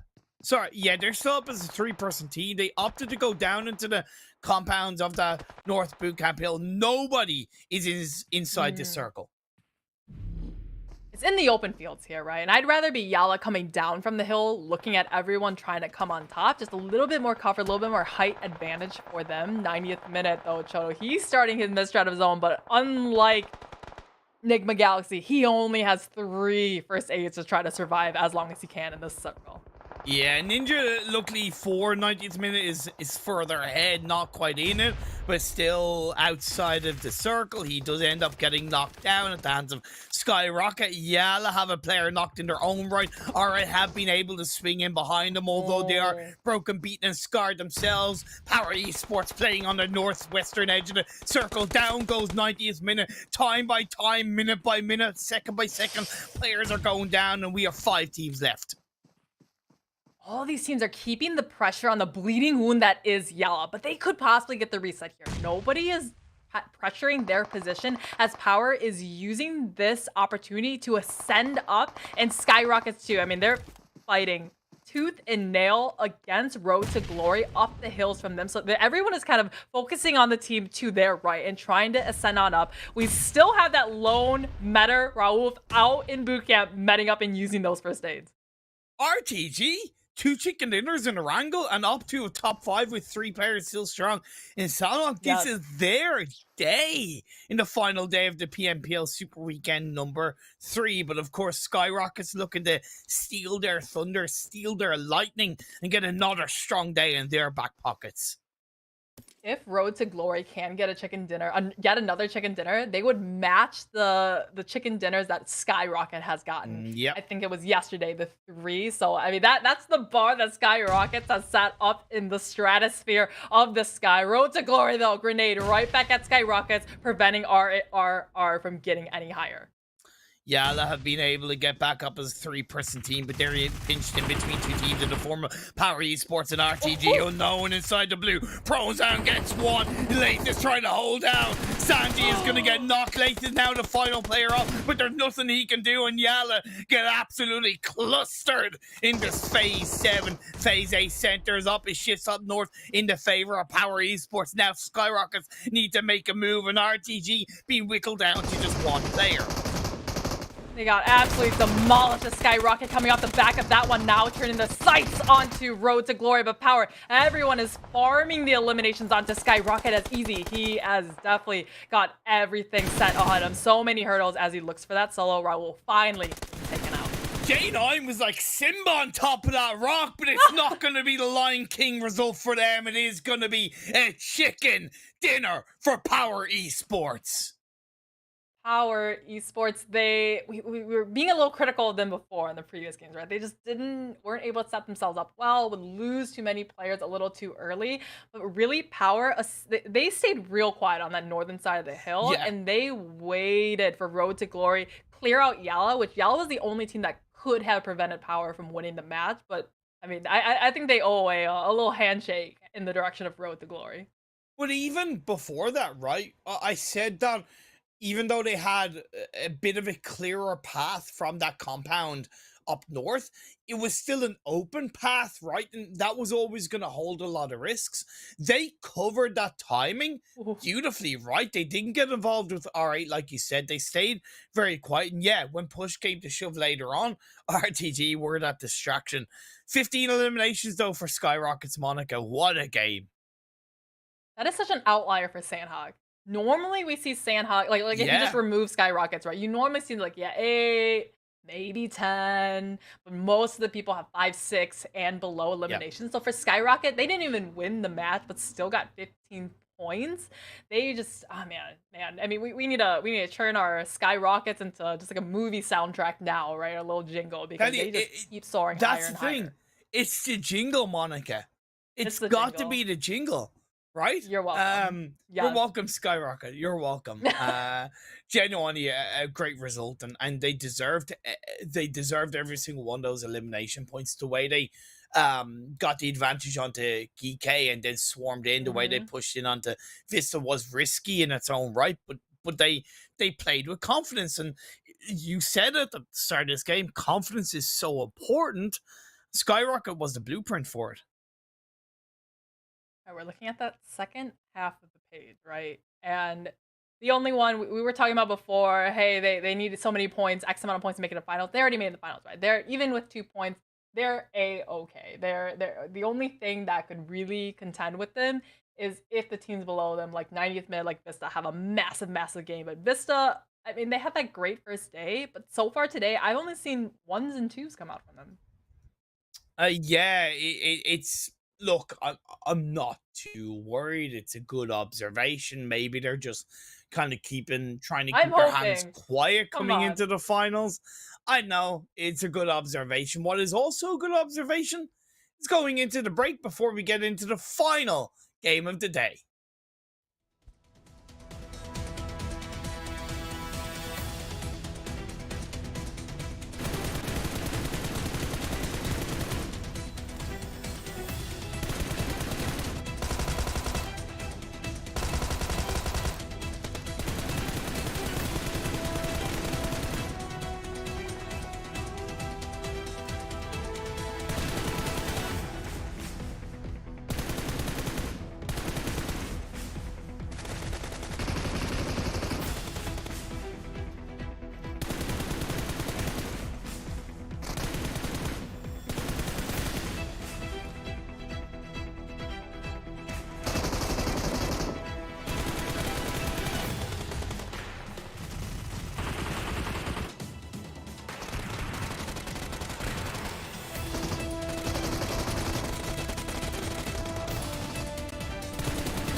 Welcome to the PMPL Arabia 2022 Full Split, brought to you by the fantastic folks over at Oppo.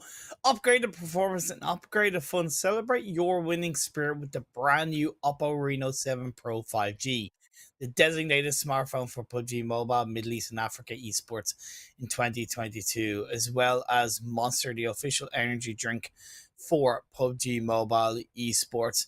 We're into the final game. It's a little bit bittersweet, Monica. But look, it's been a long journey. Let's take a look at the overall standings.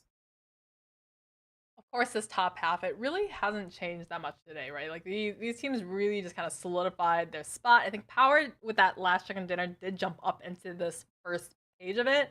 Maybe a little like R8 or Major, I think, changing around, but we really haven't seen this change at all today.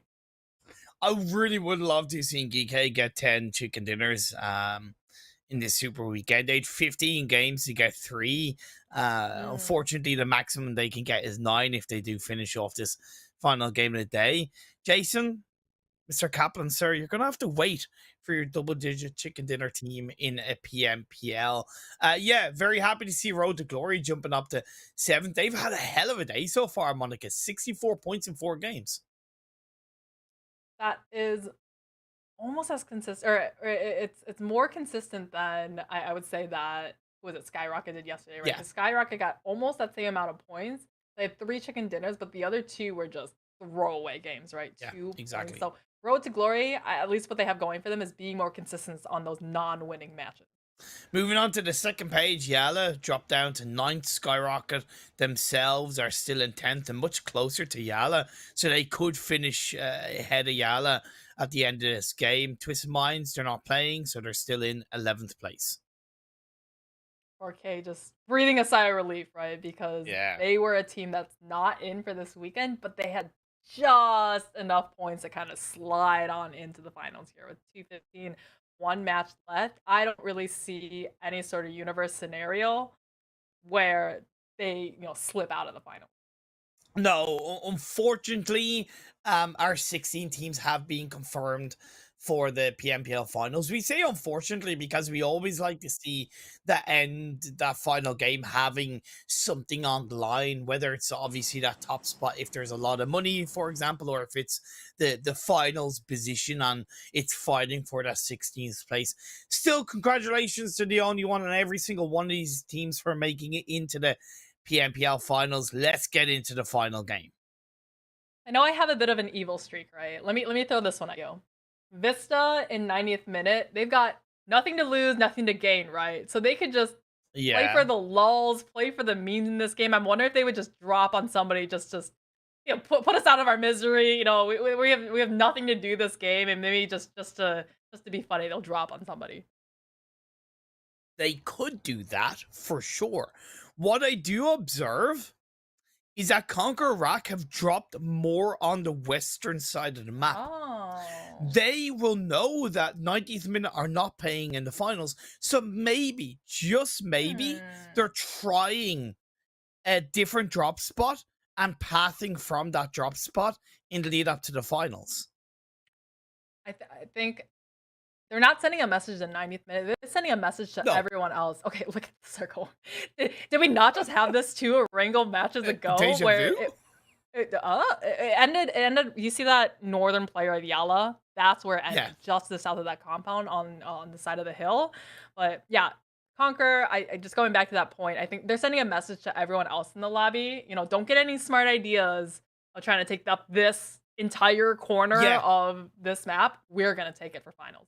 Definitely. And I really like that because, again, CONQUEROR have nothing to lose, right? So why not take this opportunity at the final game to work on your own playstyle, your own path, and your own rotations into these circles. And phase 1 just technically benefit them. 90th minute will have to be very careful. POWR Esports are in that 4-man split around GEEKAY. Otherwise, pretty standard stuff, it seems. Boring. I wanted VISTA. I wanted 90th minute to just drop on somebody, give us something exciting to watch for. But I guess they're just gonna play a normal game. Same old for this last Erangel.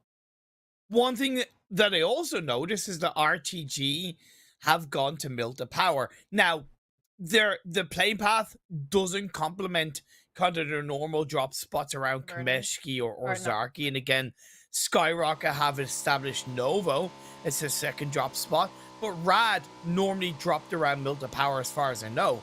So they're in vehicles now shifting up north, but my rough idea was that they could overtake Milta POWR as a drop spot coming into the finals. You know what I see some teams do when they really want to send it, not just, I like this is a little bit more indirect sending a message, right?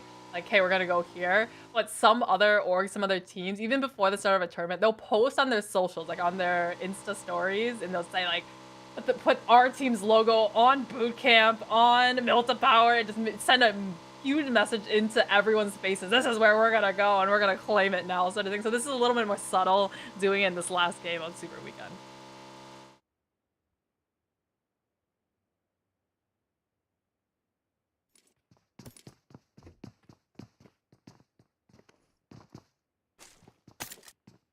NIGMA Galaxy, though, they're sitting towards the top, right? They've done really well for themselves, and they're coming into this match in second place. I think it's a little bit too far to even dream to catch up to GEEKAY, because they are sitting at about a, what is that? I mean, that's a lot of, that's almost 80 points difference between the two. So GEEKAY really has nothing left to lose here, and neither does NIGMA Galaxy to gain or to lose, because they're pretty solidified in that second place.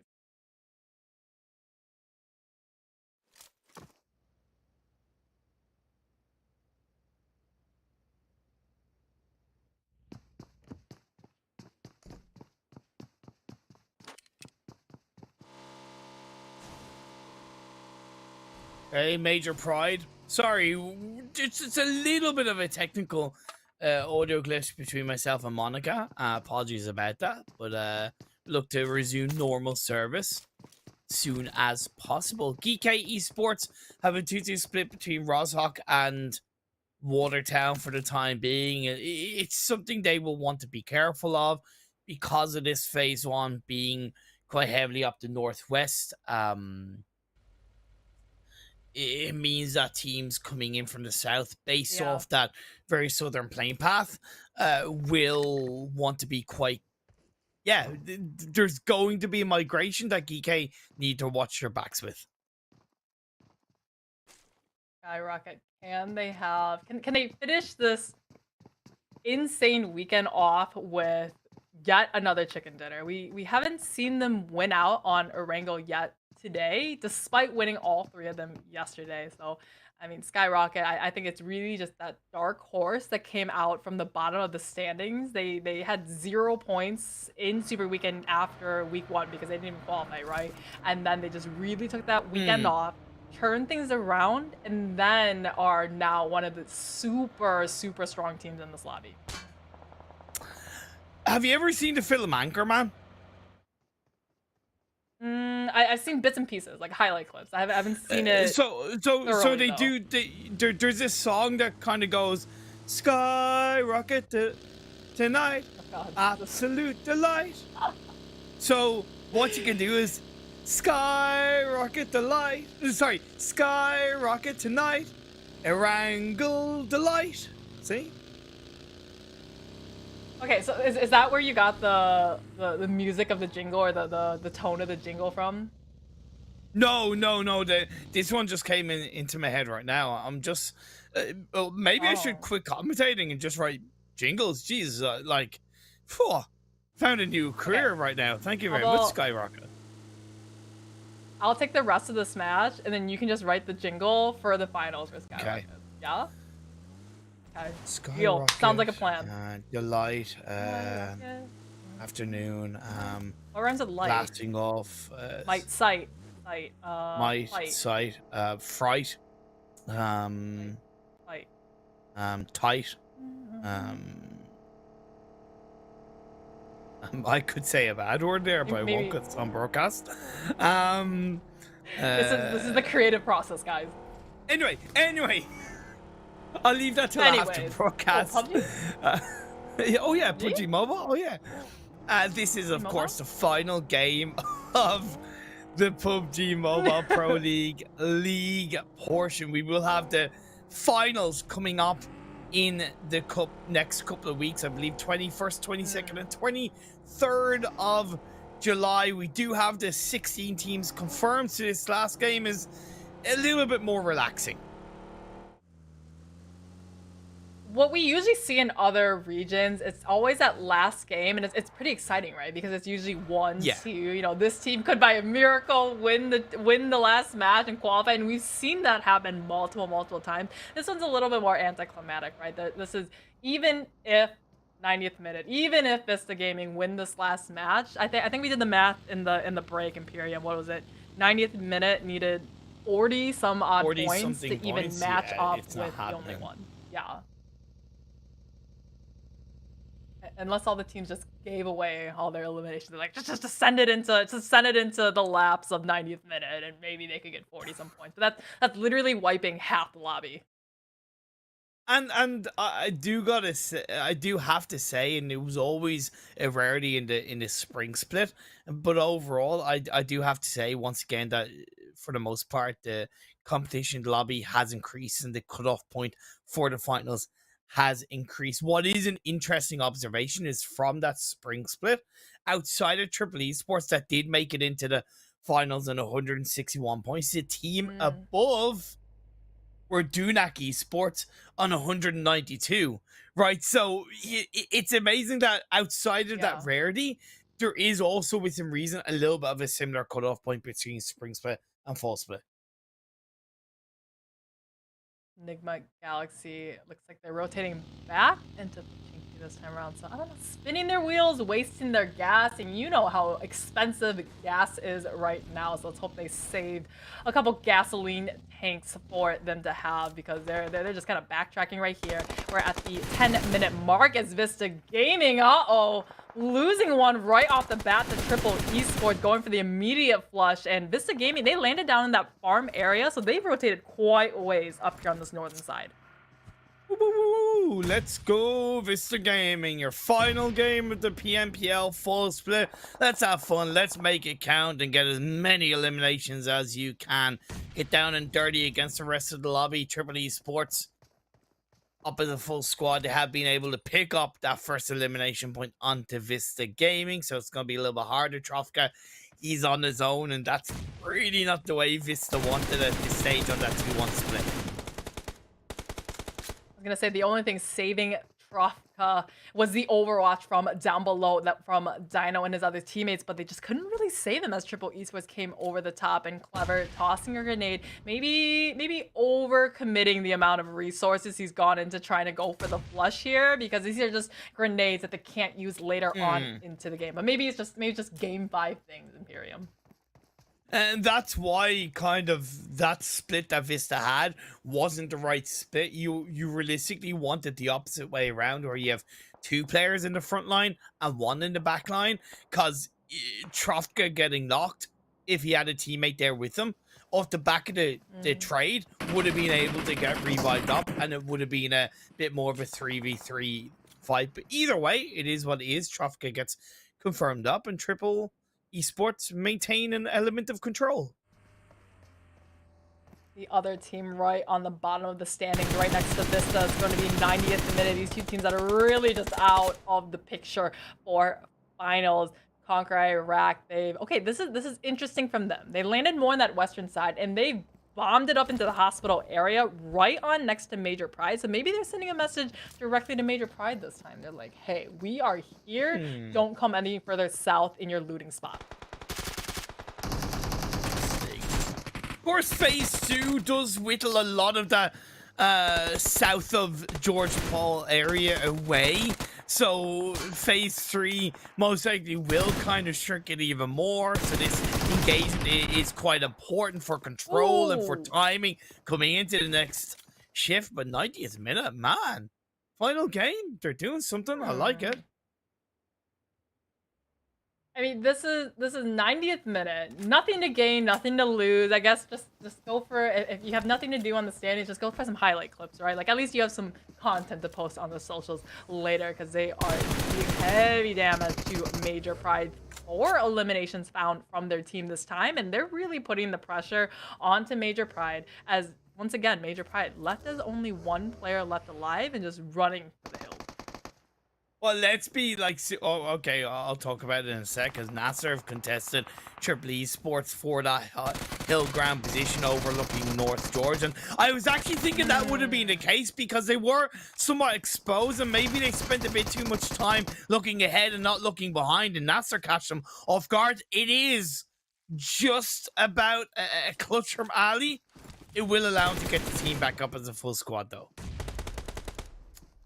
Though we did see YALLA go out to the likes of Falcons on that northern side there, and it was just grenades unrelentingly coming out from either which direction. Only Leif left alive in that last grenade, just a tick of damage, and does take him on out. So we saw that on the northern side that we missed before. Man, a rare north of the river finish, by the way. So I would argue that YALLA not really used to having so many teams in their vicinity, right? And I hope they will look back at this game, do a VOD review, and kind of be a bit more prepared for a similar circle coming into the PMPL finals. RTG, under pressure, they've had a good day so far. Falcons, though, again, looking down on a strong note. This is also super far north as Yusuf is pushing in now, and he could go for the flush here, but I don't think he wants to waste the ammo that he needs to hold for this fight against both. He's up onto the rooftop, so jumping on over to the side, trying to go for the 1 versus 3, whips around, and actually it was 4 players of Falcons swarming in and taking Road to Glory out. 90th minute, up to 4 eliminations, Monica, and let's be super duper kind of wild. Chicken Dinner 15 points. They get 30 eliminations out of 44 players left alive. Sorry, 40 players left alive, because you gotta eliminate themselves. They need another 26 eliminations out of the 40 left. So they still need 2/3 of the lobby eliminated. They do find 1 onto Rio, at least if they can confirm it. So that puts them up to 5 eliminations. I like how we're still humoring this just one in a, not even billion, 1 in a trillion chance that this would ever happen. We're still just like, it could happen. They could do it. Come on, wipe 2/3 of the lobby. Well, like, look, 1, what else have we got to go? Have we got to go on, right? 2, it's definitely not in this super duper serious, obtainable way, but it is.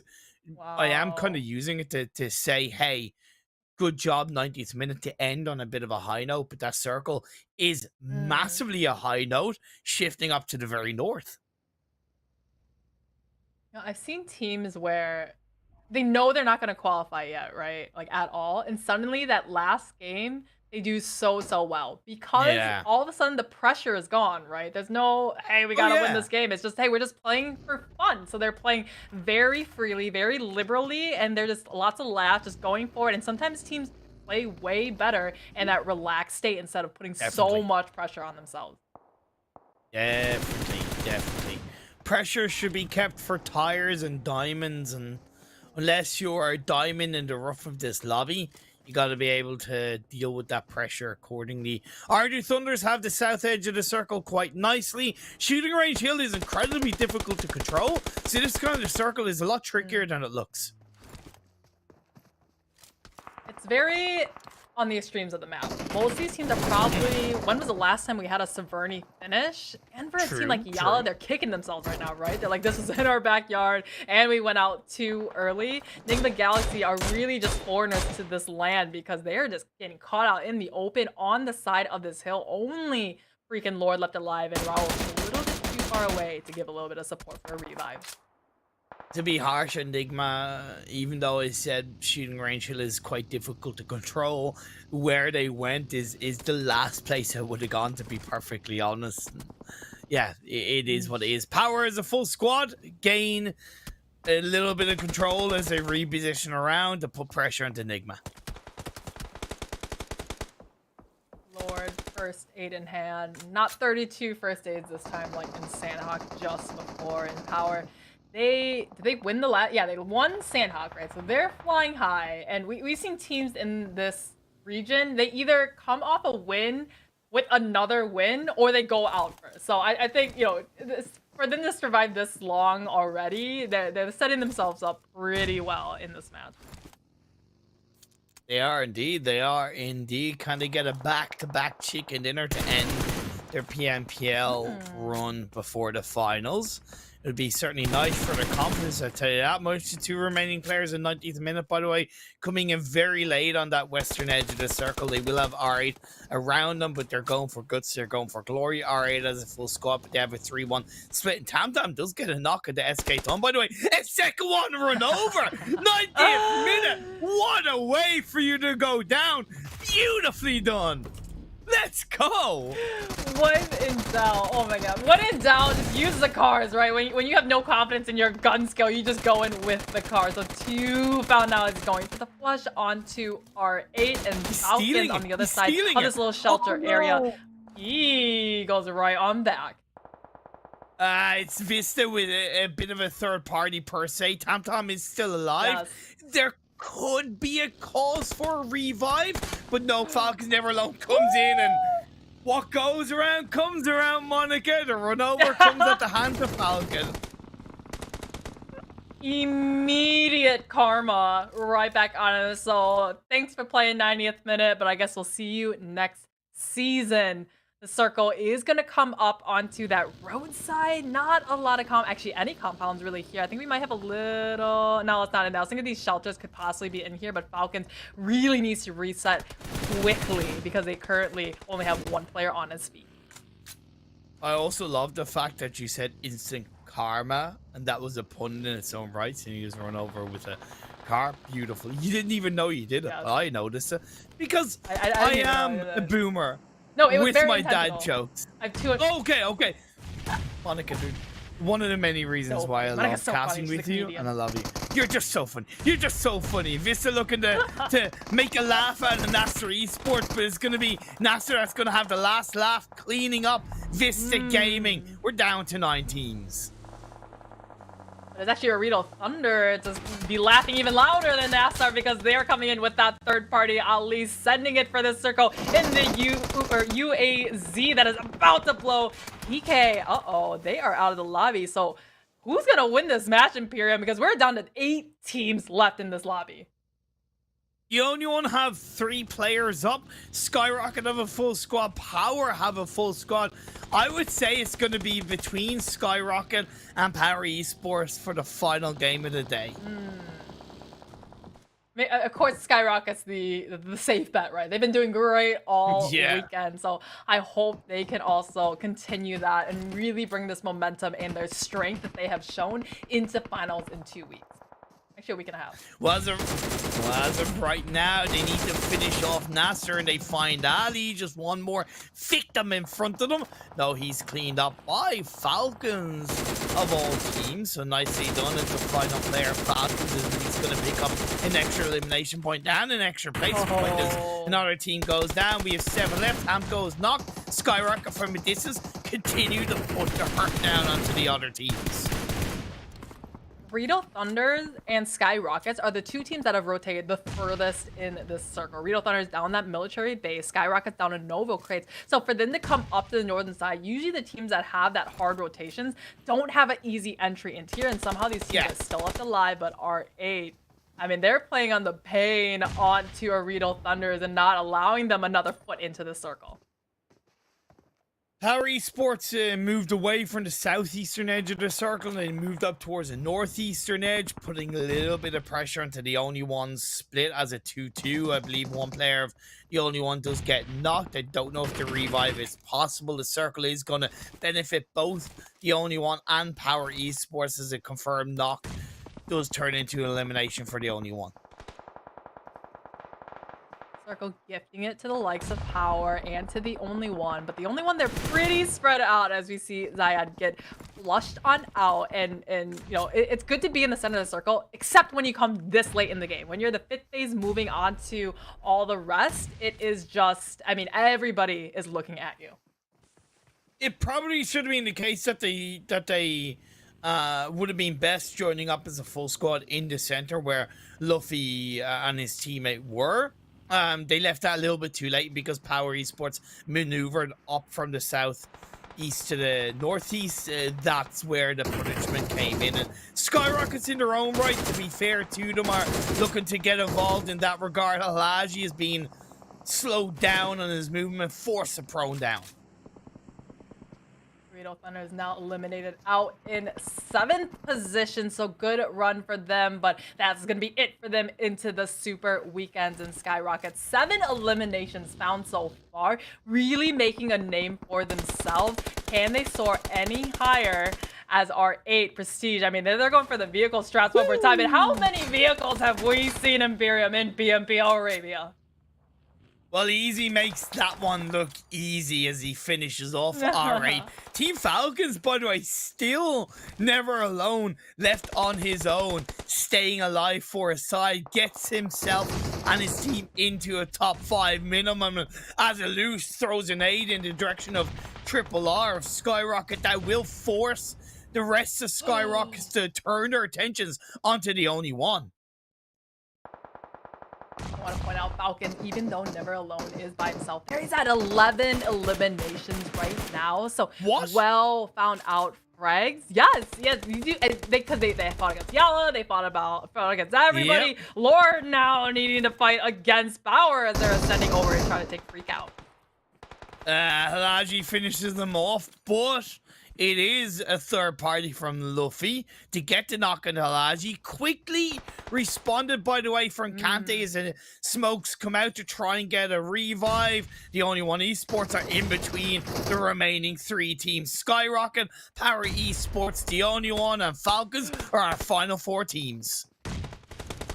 Actually, I was scared for the only one. They're right in the middle, which they start in the danger zone, but they have actually an okay type of sandwicher because SKYROCKET is looking over on top of them. They've now smoked out the visualities, but in a normal sense, POWR and SKYROCKET to prevent the either one from storming down into the shack and clearing out the only one. Circle is going to come and be pulled this time down into that southeastern side with the only one and POWR with it.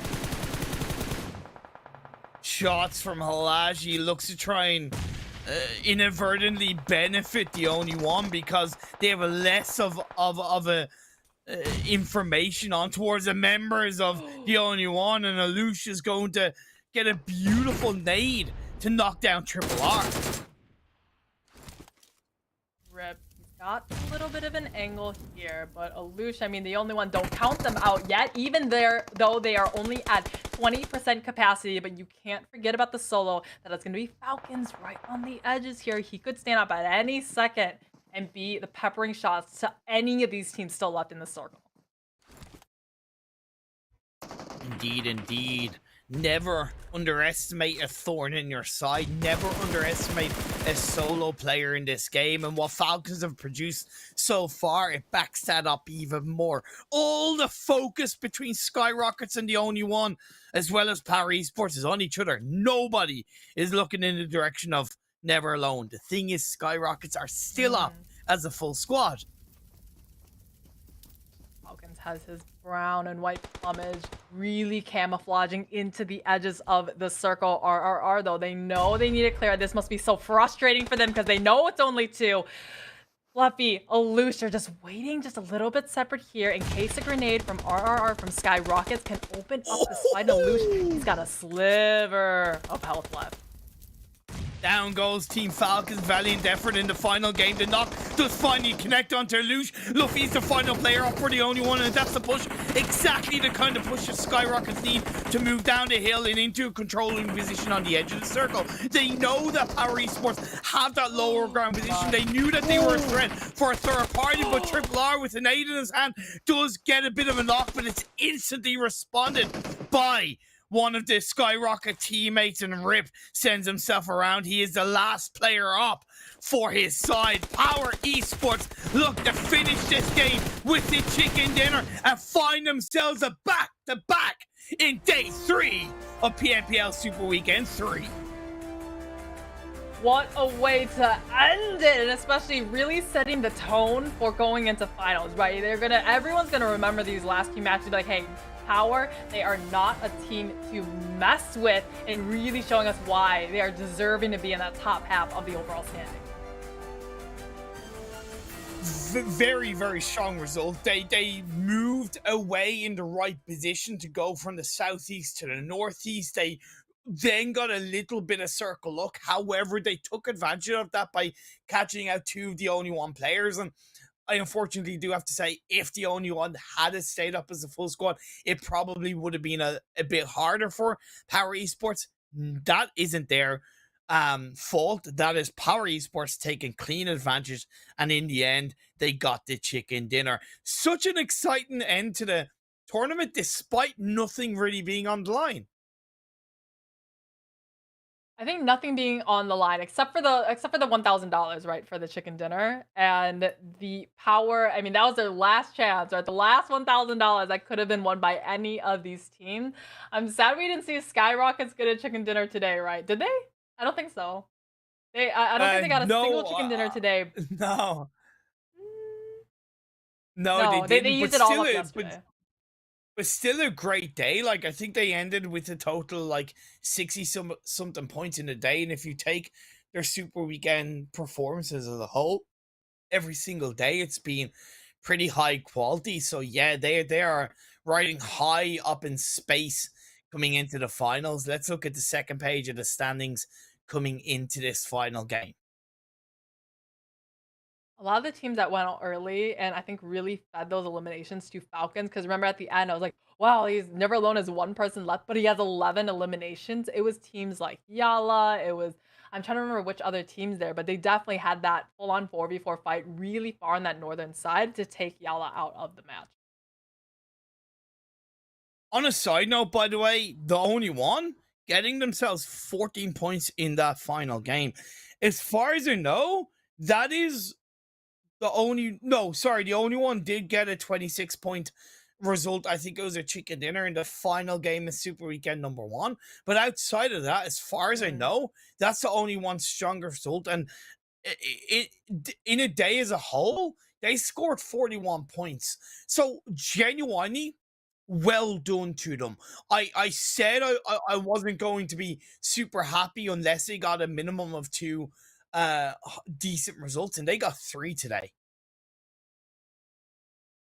3 great wins today, or 3 great performances today, but let's take a look at the overalls this time. And I want to see, I mean, we already kind of knew who was making it into the finals, right? But I want to see that top half, because really they're only competing against themselves, this top half pages, right? I think Power, they've moved up one more spot, if I'm correct, above Road to Glory, and pushed them down to 8. Well done to GEEKAY Esports, of course, coming out on top of the PMPL League stage for Arabia. Can they repeat that kind of domination? Can they repeat the same level of performances coming into the finals? That remains to be seen. NIGMA Galaxy in second, R8 in third. It's going to be such an exciting final, I can tell you that much. We also need to speculate the potential PMGC points and how that plays into the overall standings of this PMPL. The points acquired today, has that had an impact? Is there that automatic spot? Just something to bring into the mix, because NIGMA Galaxy, they did perform within reason a little bit better in this third Super Weekend, and again, enough to finish in second overall with 386 points.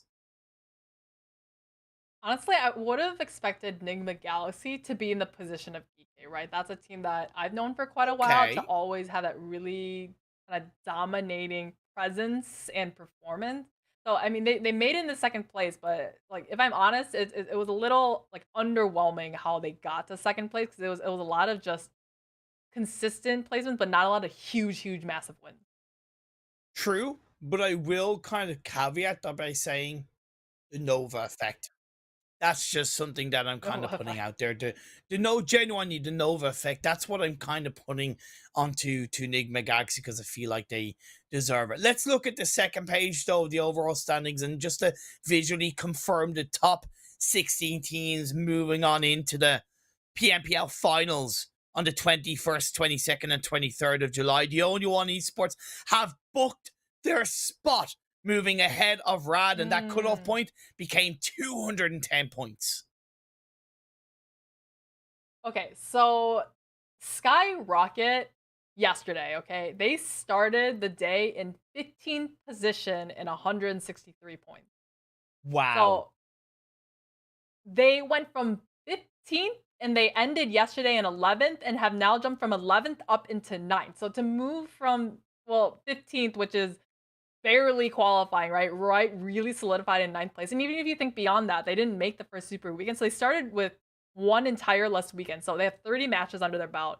But they have more points than even YALLA, like even the only one who has competed in every single weekend. Monica, even better. They came into this Super Weekend on a total of 104 points. They've scored they scored 196 points, if I'm not mistaken, in this Super Weekend. In 15 games, they scored 196 points. Correct me if I'm wrong on that. I think you are right with that, and that is almost matching. If you remember GEEKAY last weekend, Yeah. they did 206 points in one weekend. So Yeah. SKYROCKET's really the only one that seems to be competing against GEEKAY. 13 points average per game in this Super Weekend alone. So again, the finals are going to be exciting because not only do you have the kind of heavy hitters at the top, such as GEEKAY, NIGMA, alright, but you also have those teams that maybe missed the Super Weekend, whether it was this weekend, whether it was last weekend, and they've performed pretty well in the games that they've played, hit solid averages. The teams do start back at square one coming into the finals as well. You better get your popcorn ready, you better get your soda, your pop, everything, because it's going to be super exciting and definitely a thriller to watch. But Imperium, I think we need to say goodbye, though, to our last page teams, right?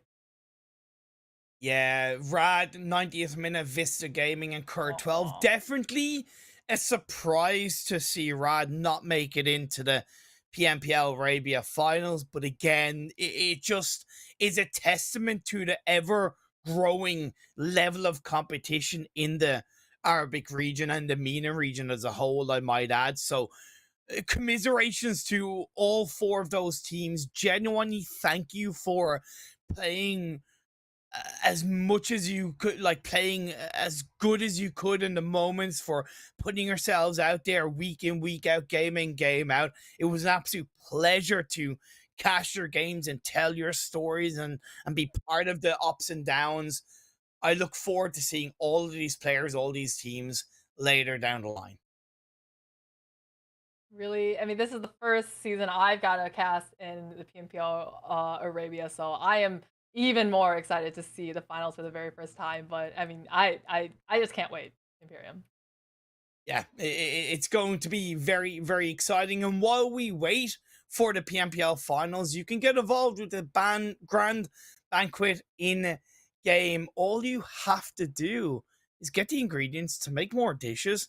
Let's share and spread our happiness together. And while you're at it, you can draw for a discount for free every single day, up to 70% off as a group discount. So get involved in the in-game events while we wait for the PMPL Arabia finals. Yeah, we got about a week and a week and change, right?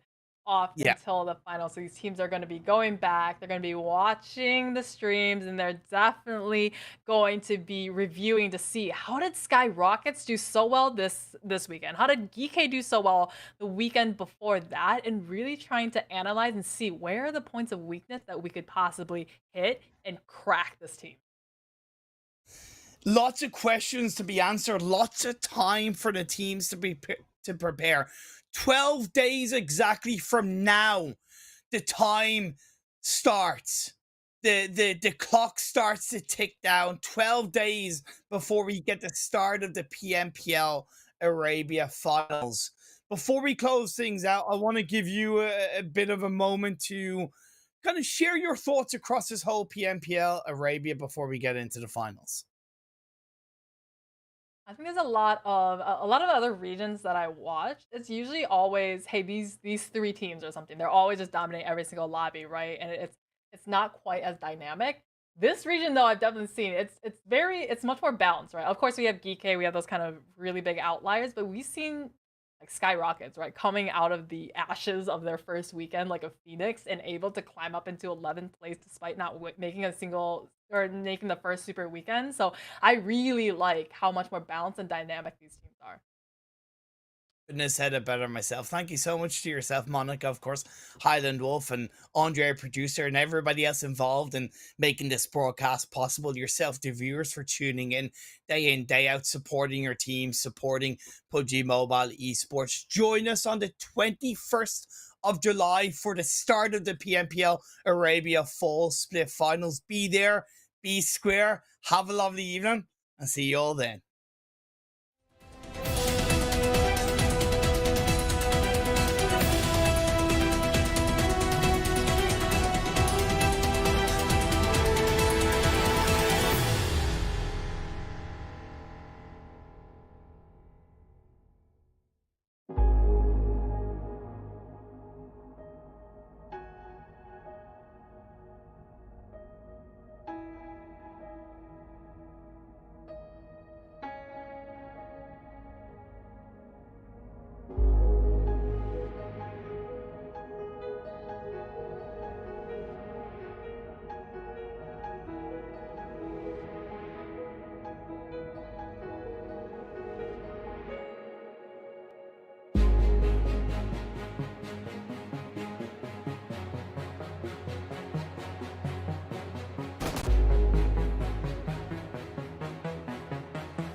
Failure happens to us all, but this is how champions evolve. The only thing that matters from a loss is when you get back up when you fall. You better get up. You gotta get up. You gotta get up. I need you to get up. Get up. You witnessing a champ in the making, fueled by your passion for greatness. Yeah, but adversity and bad situations meet us in the middle of the paths that we taking. But it's what you do after that makes men. Will you quit it? Will you stand up and face it? Tell me, do you have what it takes to swing back when this life asks for the fade? Can you tell me you'll adapt to the change when a punch lands and it puts you flat on your face? After you wake, will you stand up and say, get mad, hit back, lit match to the flames? Failure happens to us all, but it's how champions evolve. The only thing that matters from a loss is if you get back up when you fall. You gotta get up. Failure happens to us all, but this is how champions evolve. The The only thing that matters from a loss is will you get back up when you fall. You better get up. You gotta get up. You gotta get up. I need you to get up. Get up.